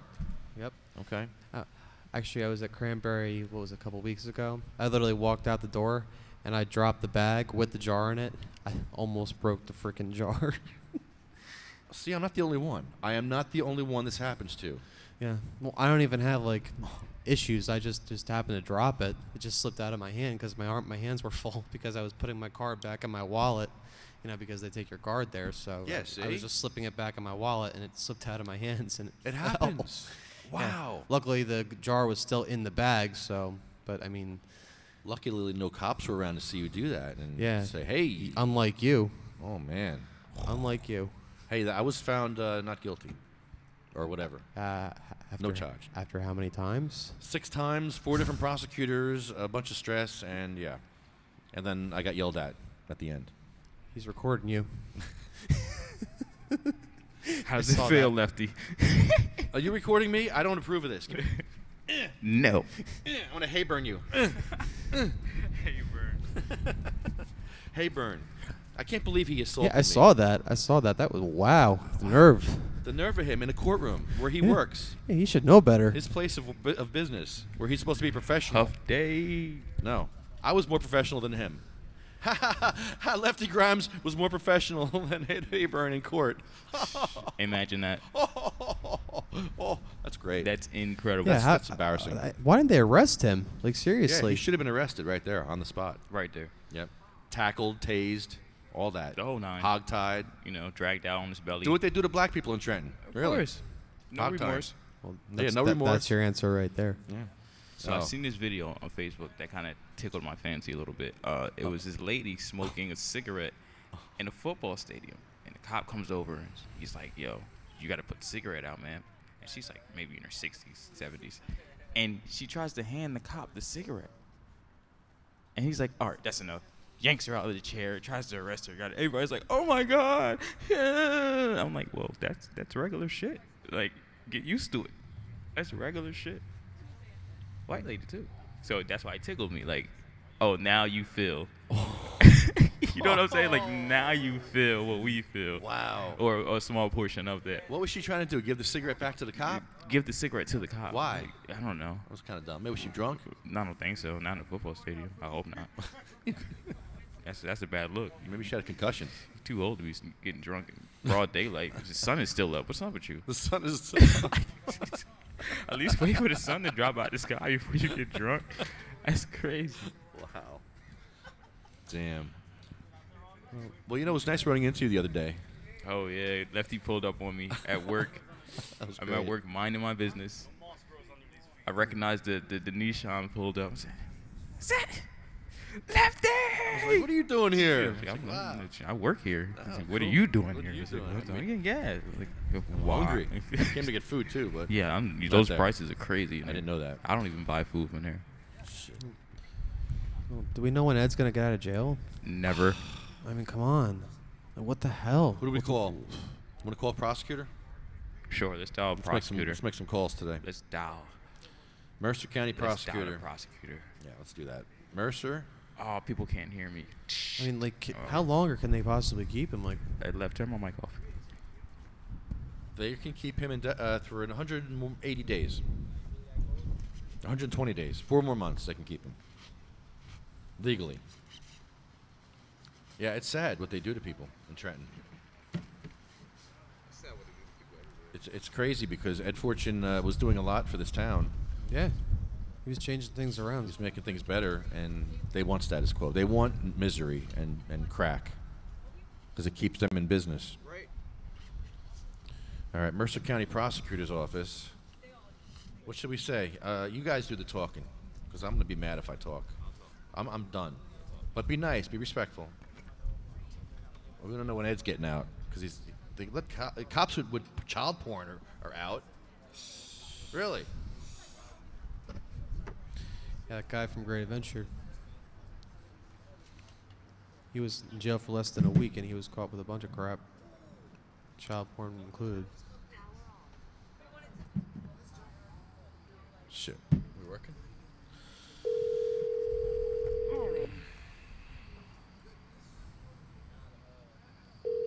Prosecutor's office. Yes, good afternoon. This is Lefty Grimes. You're on the air. Can I speak to Stephanie Katz's office, please? I'm sorry, I couldn't hear you. Can you speak to who? Can I speak to Stephanie Katz, please? Okay, and your name, sir? This is Lefty Grimes. I cannot hear you. What is your name? Lefty Grimes. Mr. Grimes? Yes.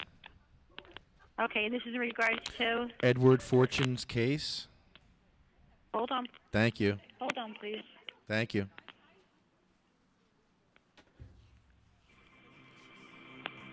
Oh no, this music again. When's Ed getting out of jail? When's Ed getting out of jail? Wanna know. When's he getting out of jail? When's he getting out of jail? Why is he in there in the first place? What do you think? Can we do something with this? Let's get him out of jail. Remix.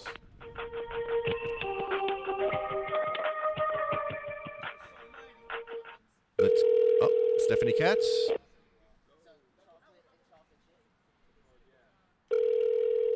I hope we get her voicemail. That would be awesome. Hello, you've reached Stephanie Katz at the Mercer County Prosecutor's Office. I'm unable to answer your call right now. Please leave a message. Oh, this is and I'll great. call you back as soon as possible. Record your message at the tone. When you are finished, hang up or press pound for more options. Yes, hi, Stephanie Katz. This is Lefty Grimes. I'd like to interview you about Edward Fortune's case. My number is 908-616-0682. And I'd just like to know what your feelings are about his case. I know you can't talk about too much about it because you're still going to prosecute him, I believe. And I'd like to know if he's going to be getting out of jail anytime soon. Do you have any problems with him getting out for Thanksgiving and for Christmas to see his family? Is that something that you would consider? We'd like to know.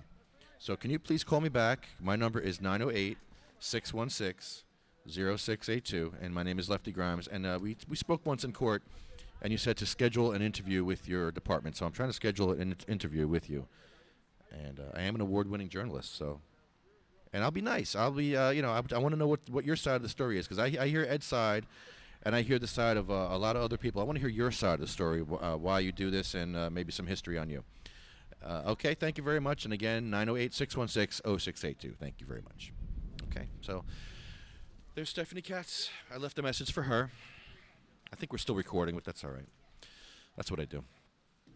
But yeah, so she's prosecuting Ed Fortune. They're going to continue to prosecute him, and I think it's a waste of money. I just saw the other day it costs $200,000 to keep an inmate in prison. Was that right, Ken? $200,000 to keep someone in prison? Come over here if you want. It's. I think they just came out with a new. Oh, it was New York. It was Rikers Island. That's what it was. Rikers Island. $200,000 a year, Ken. That's crazy. I'm sorry, mic's off. It's all right. It's all right. Terrible. I'm the Yeah, worst guy I think that in New Jersey the cost is generally accepted to be about $50,000 a year to keep a person in the prison system.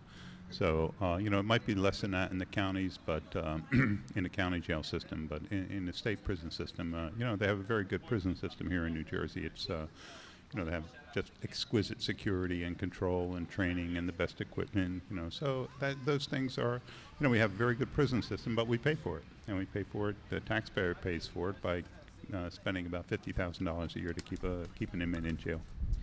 I thought it was more. Rikers Island just came out, and it's a lot more in Rikers, and I don't know why. It could be more in Rikers Island. Islands are a little more expensive too, because one of the reasons they closed Alcatraz Island was, it's just, you had to take a ferry over there every time you wanted to get over there. So, it was difficult getting there and getting back and whatnot. And it may be, and certainly, New York may be more expensive. I doubt that it's as high as. Did you say $200,000? Yeah, it was over $200,000. Yeah, I can't believe that for a single inmate in New York. I'll Google it right now. But hold on, we got a call that just came in. It's Jennie Stormes. Hi, Jennie. Hi, Jennie. Hey. How you doing? Doing okay. How are you? Oh, I'm hanging in there. How's Jack doing?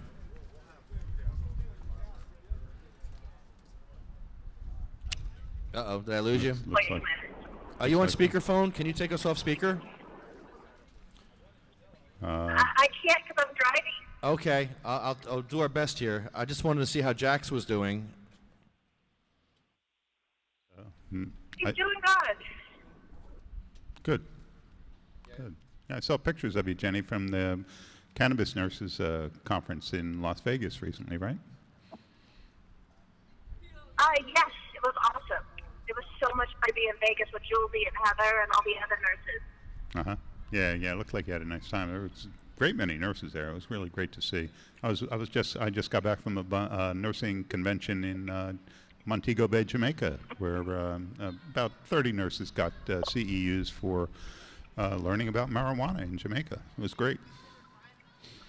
Oh wow, that sounds like much more fun than Vegas. Wow. Yeah, it was, and we got a little free time too to explore the island. Awesome. Well, Jennie, I called to thank. Are you doing? Yeah, we called to thank you because we're doing our 99th podcast today. Next week will be our 100th podcast, and we owe it all to you because you started this whole thing. Oh. It's your fault that we're here. It is. Actually, it's Governor Christie's fault for being such a stubborn SOB. Yeah, he was hurtful. Yeah, if he actually had compassion, I wouldn't have started the protest, and I wouldn't have started hanging out every Thursday at the State House. It was a great plan, and it really worked. It really did a lot. Thank you. I'm glad. I'm glad it did, and I wish we could have stayed, but we couldn't. Yeah, we definitely miss you here, Jennie. We miss your activism. We miss your commitment, and your knowledge, and just everything about you. We miss you personally, you and Jackson, and we miss you. Oh, thank you. So. We'll be back in January, and I think that's when Governor Christie's not going to be in office anymore. Yay! We're so happy about that. Thank goodness. Yes. 61 days we have left. Yeah, we got a countdown going. Yeah. Yeah. So we just called to say hi, but yeah, see how you saw doing. that. Yeah. So I'm glad Jax is doing better. He didn't. Awesome. Yeah, I saw his seizure the other day, and just yeah. That poor kid. Yeah, he's doing really amazing. He really is. His skills, his independence, everything's increasing. He's doing great. And I owe that to cannabis. Awesome. Yeah, it's good to hear. Awesome, Good to Jenny. hear. Well, thanks, Jenny. I won't hold you anymore, but we'll probably give you a call next week, too, for our last final podcast. Just warning you now. Okay. Now, isn't that Thanksgiving Day? Yes, it is. So are you having a baked turkey? Yes, we're giving away turkey dinners, clothing, food, gift cards. You name it. Yay, you guys are awesome. Yeah, it's going to be a very helpful day for the people of Trenton. Yes, So definitely. thank you, guys. Thank you, Okay. Jenny. Thanks for Well, starting this. Talk to you soon. Okay, Bye-bye. bye-bye. Okay, bye, Jenny. Jennie Stormes. Yeah, what a great nurse. Yeah, good stuff, man. That Jax, he's a trooper, that kid. Mhm. All right. Any news, Ken, this week? Well, I've been out of town all week. Where were you? Montego Bay, mostly. Oh, that's right. Yeah, for a conference. Nurses were able to get continuing education credits for learning about marijuana in Jamaica, and the nurses were very excited to be there, and we had a great time. There were a number of presentations. I gave 4 presentations on New Jersey's bill, state and federal laws, introduction to the endocannabinoid system, and bioethical concerns for healthcare professionals. What do nurses do when the best medicine for their patient is an illegal substance?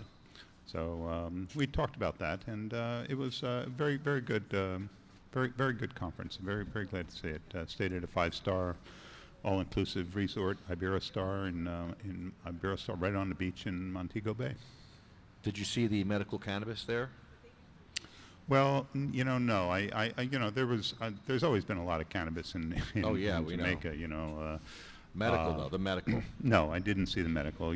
What people came up with, marijuana they got off the beach or whatever. Right, the Sativa, Right. yeah, It's decriminalized, but the quality is not nearly what the quality is here in New No. Jersey, at least not from the street dealers. Decriminalized marijuana is, it doesn't legalize the production and distribution of marijuana. The state or the government doesn't benefit from it. There's no packaging requirements. You don't know really what type of marijuana it is. You don't know the cannabinoid content. Yeah. So it's a pig in a poke, really. You won't get arrested if you have less than 55 grams, almost 2 ounces. But on the other hand, there still need to be a lot of improvements in the drug laws in various countries and in Jamaica particularly. Interesting. Are there a lot of patients in Jamaica? Well, there's a lot of patients everywhere. The patients can benefit from it, all over the world. So sure, there's a lot of patients in Jamaica. Chronic pain, asthma, multiple sclerosis. So many conditions that marijuana can help, and that's one of the things we talked about, the endocannabinoid system. How the discovery of these receptors in every organ of the human body really legitimize the science of medical marijuana and go a long way towards explaining why marijuana is so effective for such a wide range of diseases, symptoms, and conditions. Now, the endocannabinoid system, it's proteins that bind to your cells. Is that what that really is? Well, the proteins are in the cells. These are, G protein coupled receptors. That's what they discovered. This whole system is in the, what do they call it? The outside of the cells, the membrane of the cells. Okay. And so this is where the receptors are. They mostly in the brain and nervous system, but also throughout the entire body. And a whole separate set of receptors are in the immune system. So, they really help, strengthen the immune system and help your body fight off diseases and other conditions and try to restore homeostasis to the body.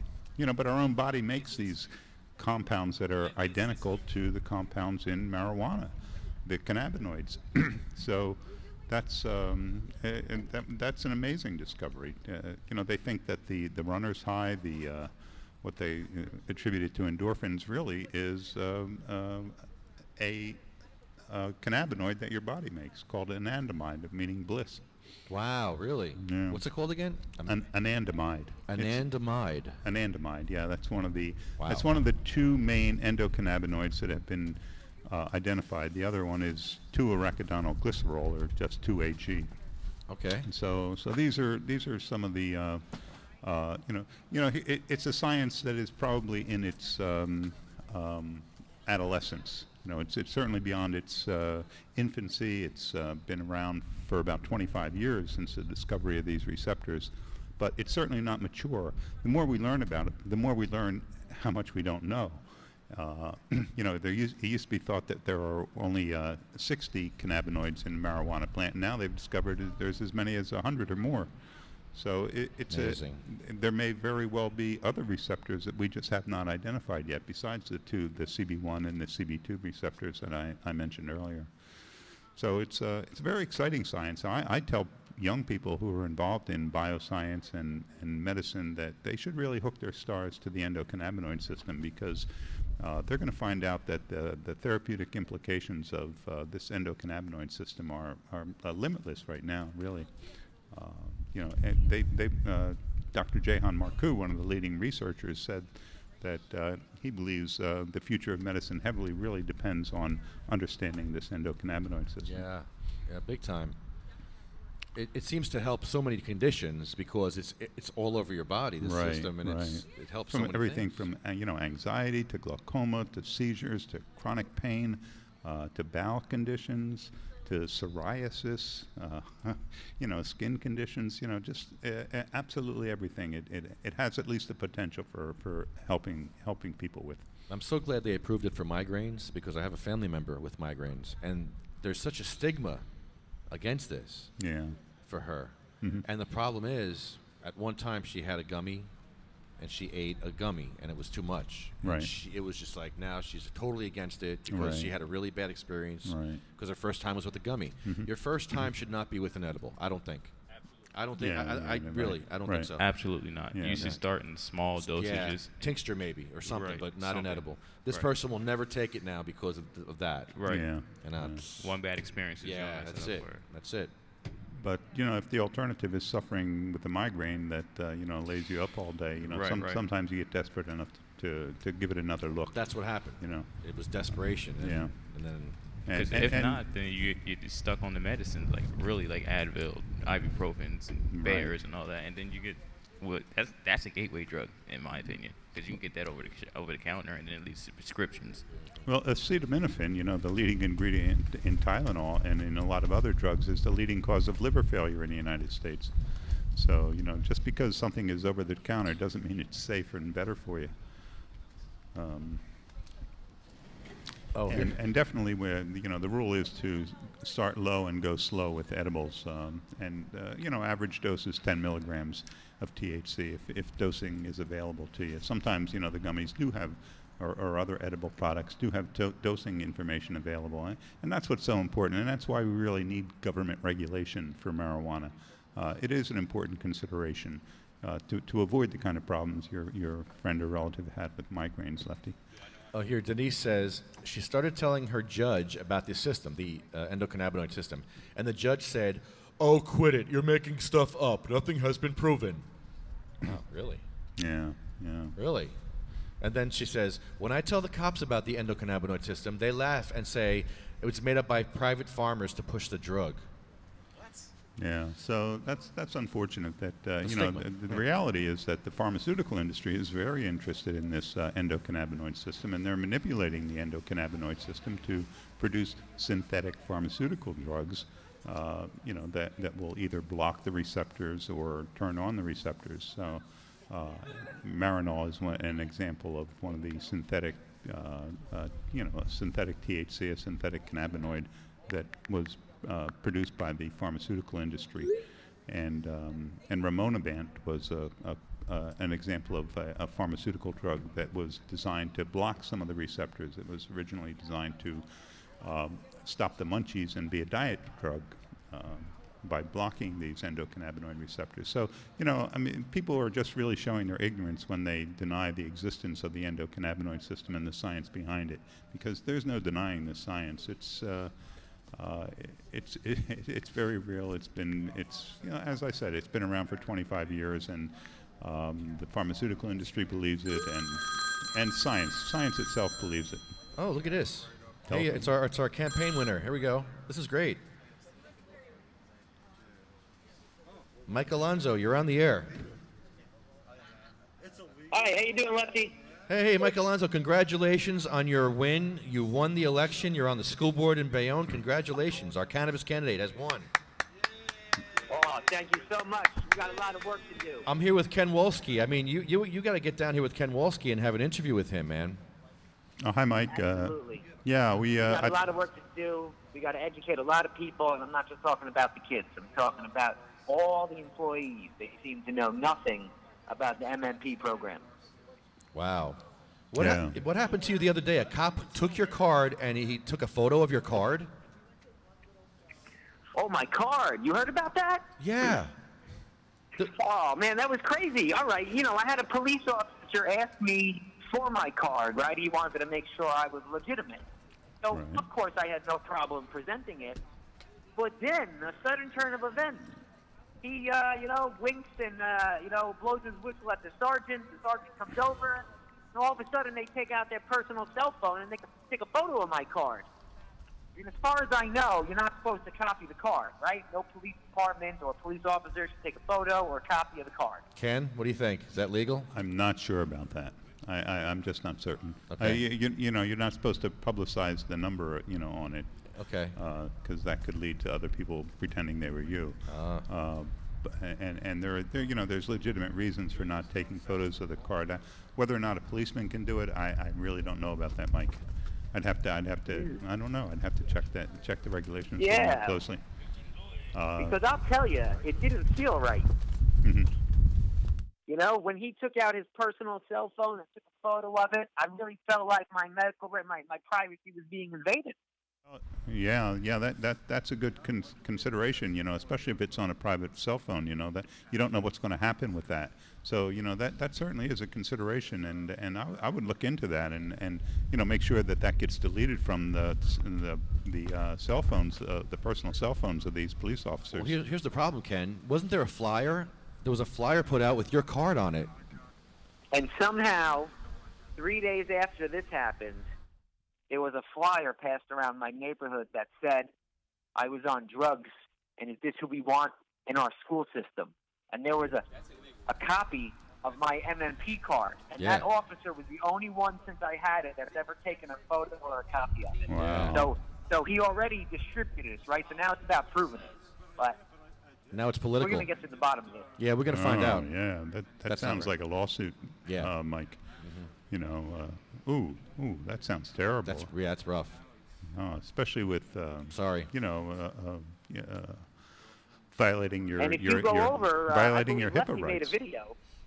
Yeah, you want to see? If you look at the video that Lefty made of that night, I think the officer even said to Lefty, "I know what you guys are up to."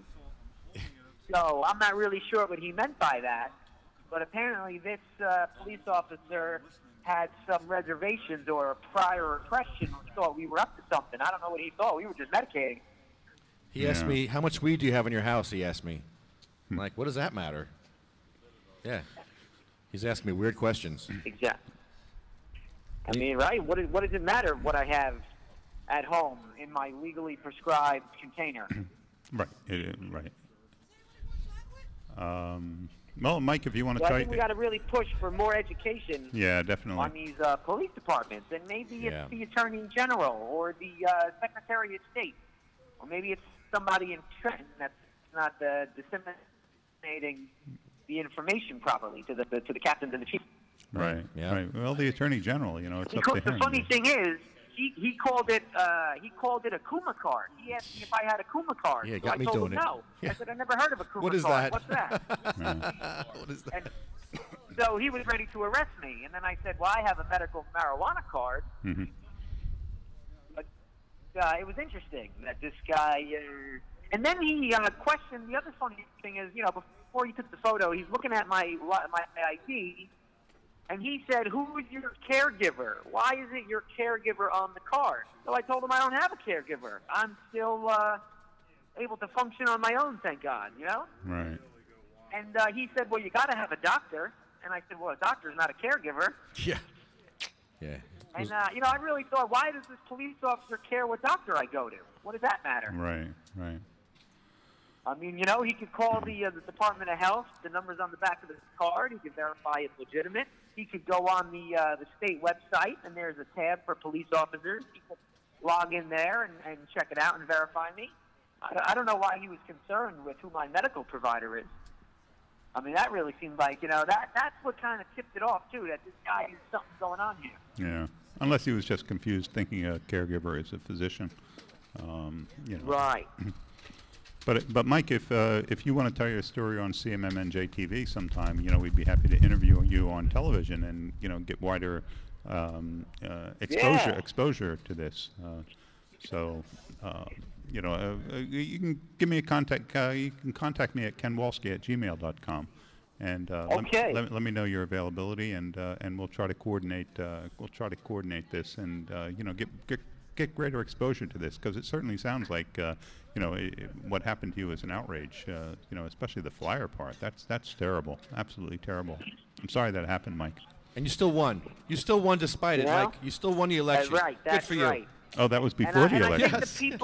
I think the people realized it was totally wrong. People saw the flyer and they said, "This is disgusting. Why would somebody do this?" Yeah. How about that? So I'm glad it totally backfired, but still, nevertheless, they tried to take a shot. Yeah. And then I believe it was a total violation of my privacy, my civil rights.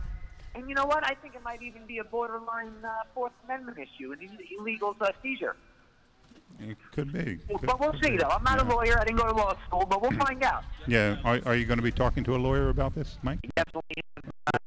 Out there, if you want to, if anybody has worked with an attorney, they can recommend. Let me know. And I'd love to go on the show. Right after Thanksgiving or something before Christmas. That would be amazing, because definitely people need to know, their rights and what to do in situations like this. Yeah, the next time we're taping is 11:28 in the morning at Princeton Community TV Studio. So check your calendar, see if you're available for a half-hour interview. Right. All right, great, Mike. Thank you. Wonderful. Thanks so much, because I couldn't have done it without you guys and all your support. Thanks, Mikey, and congratulations again. Yeah, congratulations all right, on Lefty, your win. Thanks so all right, much. take care, man. All right, guys, keep up the great work. Thanks.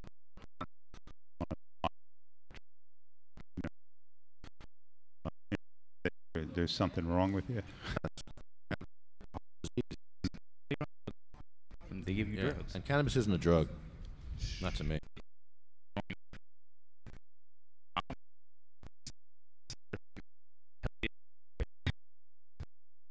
Overdose deaths associated with it. Right. People can get uncomfortably high sometimes. Yeah, I've been there. I've been there. Like, where's the ladder? I need to come down.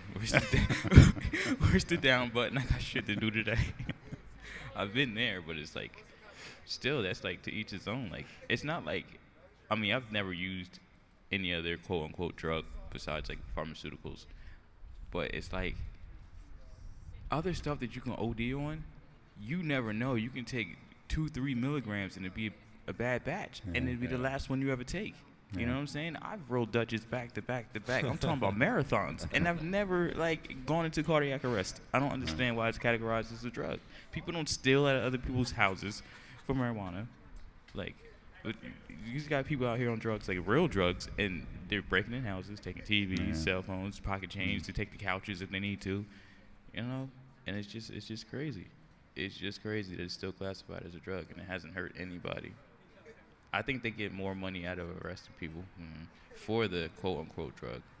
Because there's no rehab for specifically marijuana, is there? There's no AAA for the AA for marijuana. No, over half the people who are in substance abuse treatment programs for marijuana are forced to go there by the courts. Right. So because it's categorized as a drug. But those other people actually, alcoholics actually need help.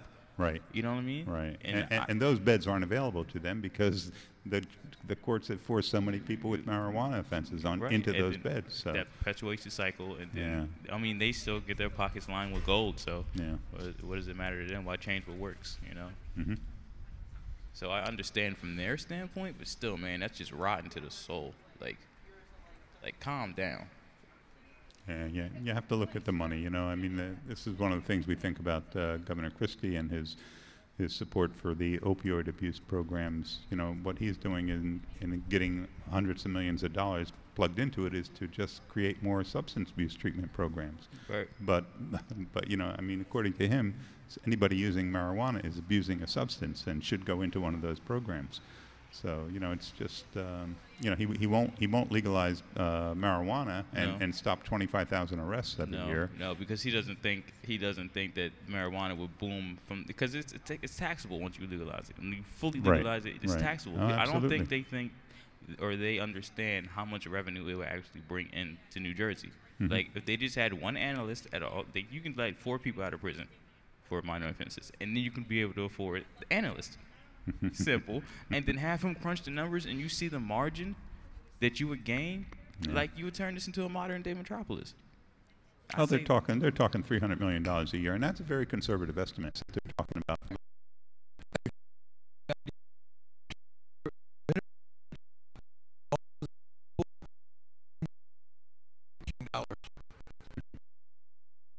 So there's a lot more than this than just the tax that the government has written up on the paper that's going to bring in.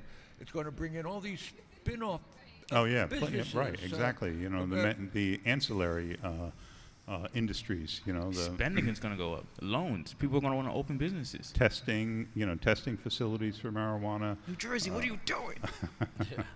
Well, we're working on it. New Jersey did the right thing. I mean, I can't tell you how proud I was to be from New Jersey when I was in Jamaica. I was wearing my CMMNJ T-shirt. Nice. I was wearing a New Jersey hat. Yeah. Nice. I mean, I was representing down there. Sweet. I like that. I was happy to be proud to be a New Jersey resident in Jamaica for like the first time in my life. But you know, so you know, we're doing the right thing. We're working on it, and with the new governor coming in, we hope that it's going to be a seamless transition to legal marijuana here in New Jersey in the first 100 days, as promised, of his administration. Hey guys, I'm sorry to interrupt you guys, but I have to spin off. I have a day job to get to. So if I can plug one thing, I'm going to say to the fans and the listeners, fullybakeradio.com, and that is all. I see you guys later. It's Ghost. Good job. Good job.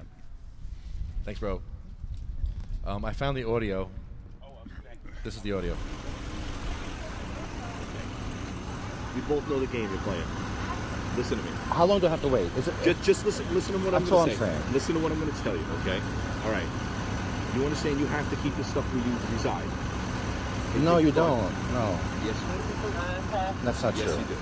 I know the law, sir. I've gone to 70 police stations all over New Jersey. I've been to the Attorney General's office. Yes, it's under the Attorney General guidelines. Of course. Yes. Yes, I just took the sergeant's test. I actually, it's on the lieutenant's exam. Actually, no, it's not.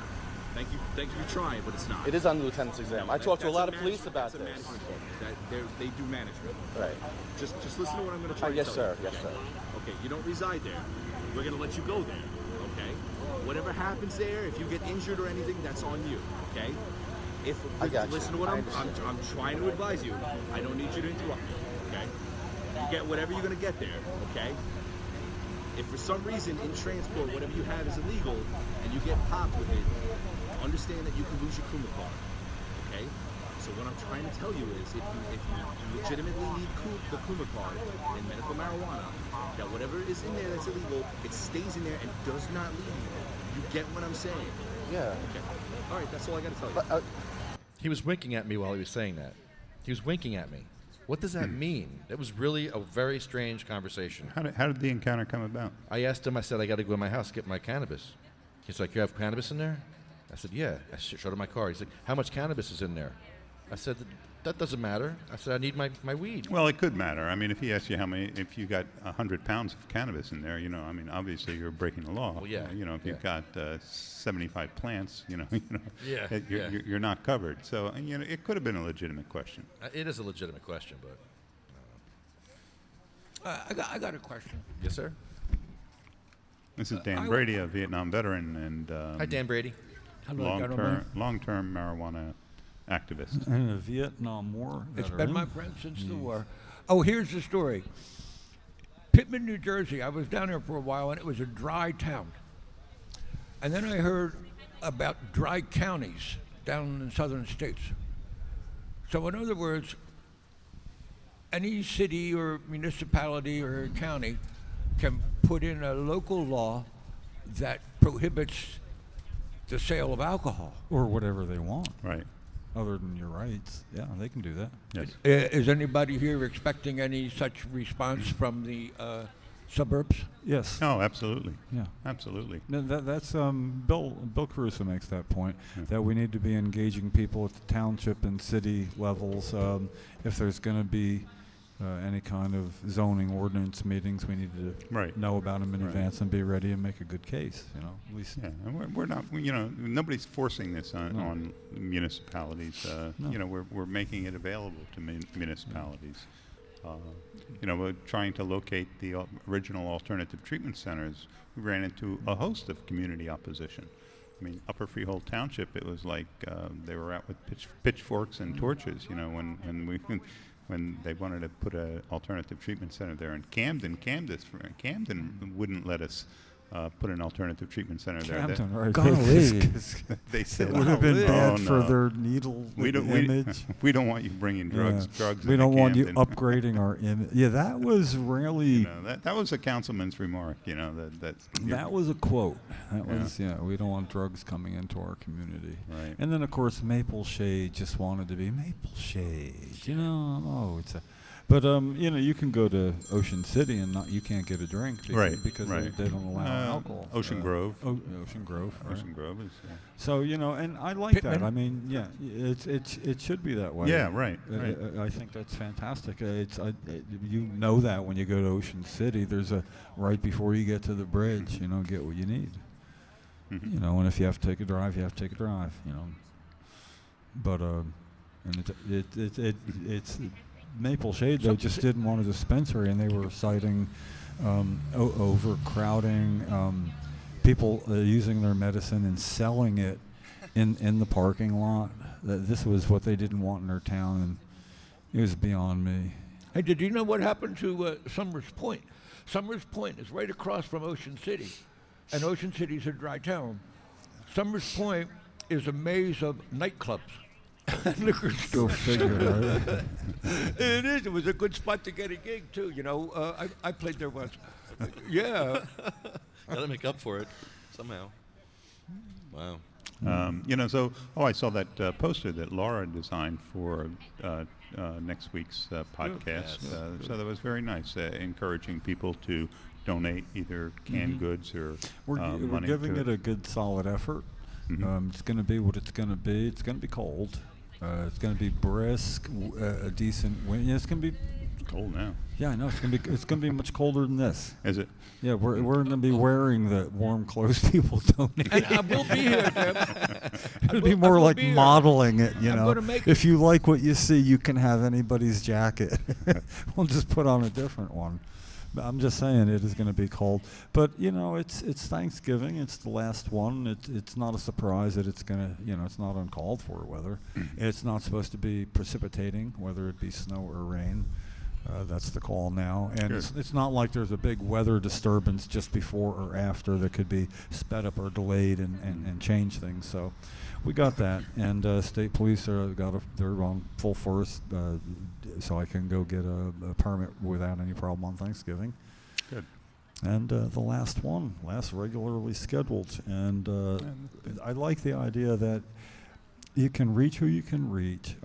People are going to know, or they won't. They'll come by, or they won't. But in the end, that we have our team on the ground here, basically Laura and Jason, and knowing where to get the food so it'll be consumed by somebody that will really appreciate it. Nothing will go bad. And I like that. It's One thing about the donations, I know Lefty told me that there were some donations to CMMNJ on Facebook, but I just don't know where on Facebook these donations would be. I haven't seen them. I went to our PayPal account where we get donations. We got a very nice donation last week from Magical Butter, or the week before, but not anything on Facebook. I don't see anything coming in. Where would it come? The only place I can imagine it would come would be to PayPal. Our PayPal account. So I'm just not seeing that, those particular donations. I mean, there isn't a donation GoFundMe or anything like that going anywhere. No, maybe we should do that too. But yeah, there was $70 going to CMMNJ on Facebook. Yeah. Where did you see that? It was. I put 10 in. I think Tony Liberty might have put 10 in. Well, I like this is a really Daniel. In motion sort of a thing. But for last minute donations, I like what Lefty was saying. You get gift certificates at like CVS and give them out to people who are homeless, obviously. Nice. But that's also something nice to do that.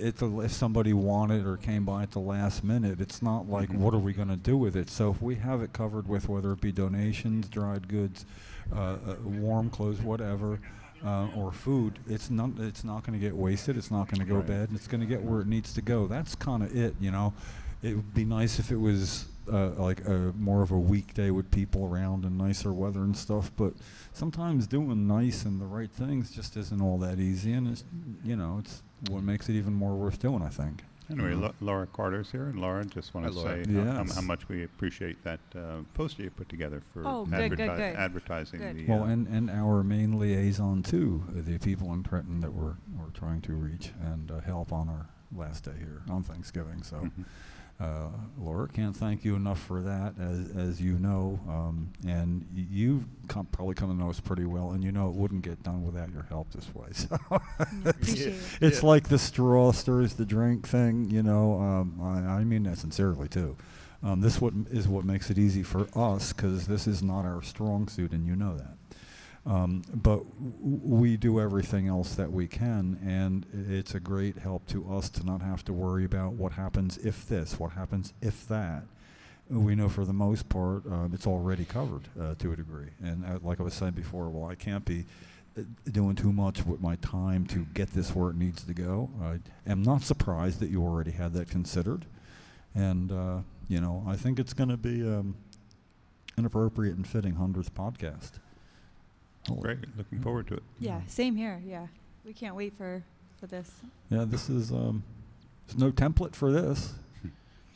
Well, I feel like any outreach service that we've done, for homeless, giveaways, we've done these before, and no matter how big or small it is, it's effective.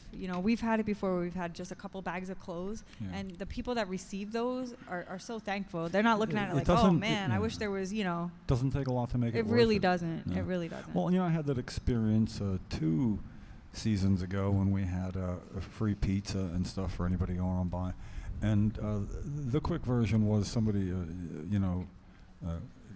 got a slice of pizza and asked if I'd be offended if he took it home.